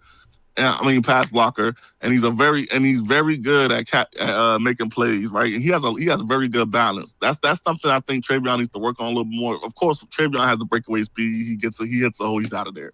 But in terms of like breaking tackles, yards after catch, Ramondre Stevenson is very, very good at that, right? And that's just, as a coach, it's hard to keep him off the field, even especially when he hasn't. one of the things keeping him off the field initially was well, first of all, he was injured, but also he had fumbling issues, and which I'm not going to say is just all solved, but he's had very good ball security over the last couple of weeks. Hasn't really hasn't really shown his neck and been an issue. So he's been able to stay on the field more often, and he's a pretty damn good player when he's on the field. Like, so it's not like we don't want Travion to play. It's just is a nigga in front of him that also just happens to be a pretty damn good player. But like I said, man, good game, great defensive effort, 30 pressures, 6 sacks. Y'all King Justin Herbert. I don't know. He's still. I don't know if y'all noticing. He still don't have a pretty impressive playoff game. I don't know, man. If that was somebody else, y'all be saying some crazy things. But I'm that's a story for another day. It's not for me to speak on. I ain't worried about that. I'm happy we got the win. We moving on. We moving on. How do you rate? We moving on to Texans or Steelers. How would you grade his performance? You said who? I said, how would you grade his performance? Who? How would you grade his performance? Who? Drake. Drake. Yeah. B. He had 2 turnovers, but even then, I still think he, like I said, he had a great game with his legs, and he extended he made the plays that was there to make. And he had a couple. He had really one throw I felt like he wished he could have back, and that was that one to I believe it was Hunter. He overthrew him by like an inch in the end zone, and I know he wished he could have that back. But overall, I give it a B. He was very good, especially in the second half. He woke up for sure in the second half. He kind of and this is the scary thing about Drake, right? His processing is very good, bro. Like he might not know what you want to do initially, but by the second half, I've noticed maybe it's because he goes back, talks with Josh McDaniels, whatever you want to call it. But he normally comes down in second halves and has a pretty good picture of what you want to do and how you're rotating your coverages. So in the second half, he was really able to pick those coverages apart. Shout out Keyshawn Booty. He made some plays as well out there too. But yeah, I gave it a B, bro. One, I want to say I'm that was done. a great breakdown, brother. I ain't gonna lie, you saved one of your better breakdowns this season for the playoff game. So shout out to you guys for advancing and winning that game. Next, we also have Mish up here to talk about the game. And you now have the floor, Mish. What's up? What's up? Shut up. Shut it up. Shut it up. I've been so excited to talk about it. I couldn't even sleep last night. Like, playoff football is back in New England. What a time to be alive. That game yesterday, everybody said was boring. It wasn't scoring. It gave me flashbacks, Ev. You remember about 7 years ago? It was a Super Bowl play down in Atlanta, Georgia. It was in the Mercedes-Benz Stadium. Score was 13-3. And you know who won that damn Super Bowl? All yesterday showed me was defense.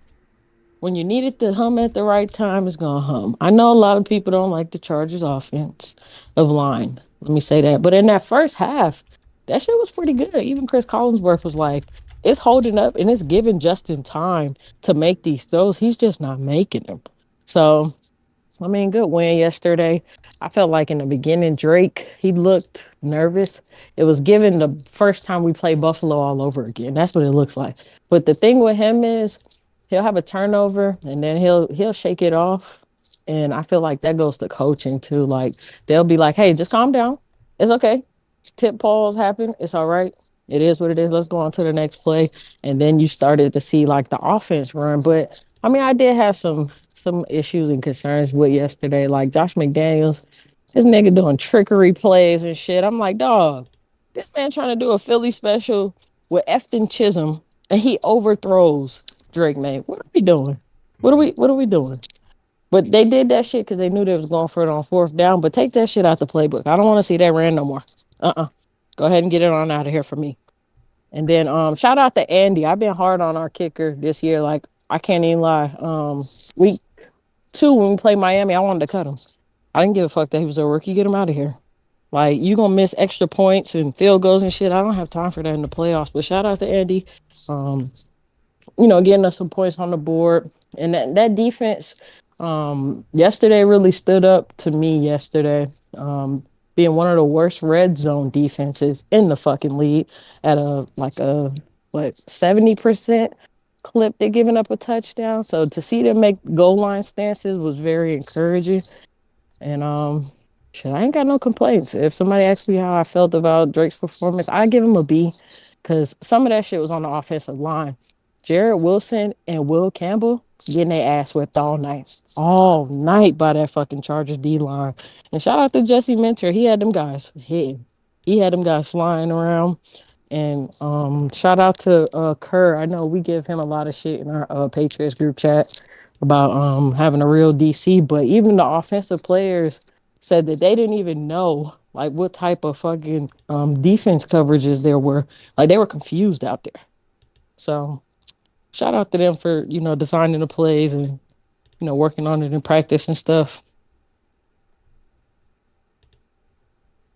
Oh, okay. Appreciate that, Mish. That was a both back-to-back good speakers. Obviously, as fans, I'm sure y'all enjoyed the game. As somebody that's a fan of neither team, I did not enjoy the game. It was a good defensive game first and foremost.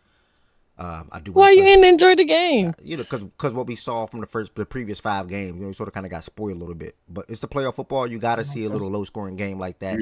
And I said that niggas got used to the fireworks, bro. It was all fireworks every other game. Okay. So y'all wanted a bunch of points. Yeah, that's all. But also, Lowe made a great shout out with Ramondre. 75 yards through the air, 53 on the ground. I think he had a really damn good game overall. Booty had a couple of good catches on the sideline or just throughout the game in general. And it was just a good offensive output for you guys. And y'all played great defense on Ladd, Keenan, Quentin, everybody. The run game was obviously stuffed.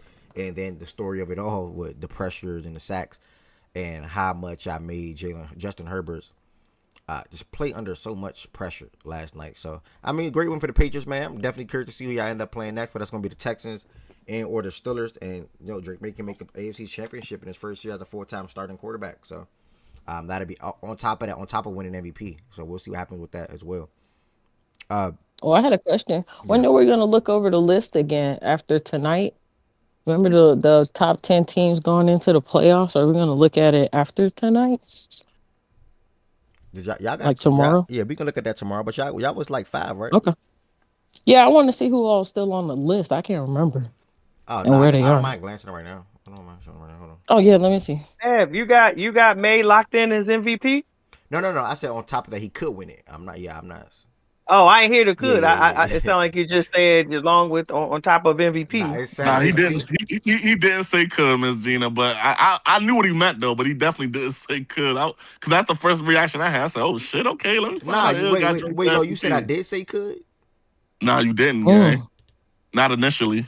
I thought I said on top of being able to win every. I said on top of being MVP. Yeah, you didn't put no qualifying words in there. So I meant could. So he think I'm not saying he's not going to win it. I'm just saying it just sounded definitive what you said, like he's locked in over Stafford, because clearly it's just the two of them and nobody else.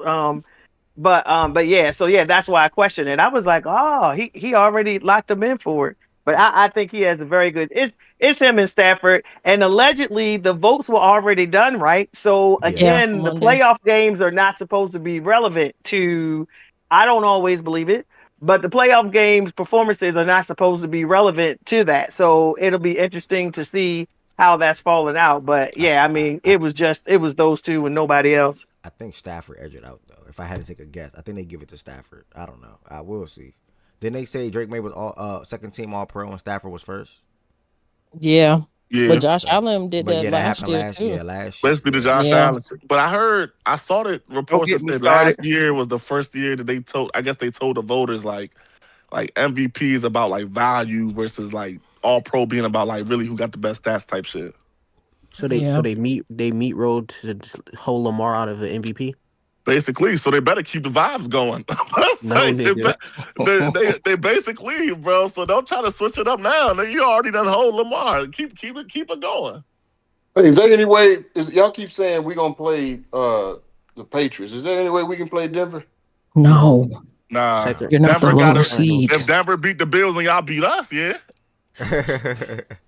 Worry about tonight.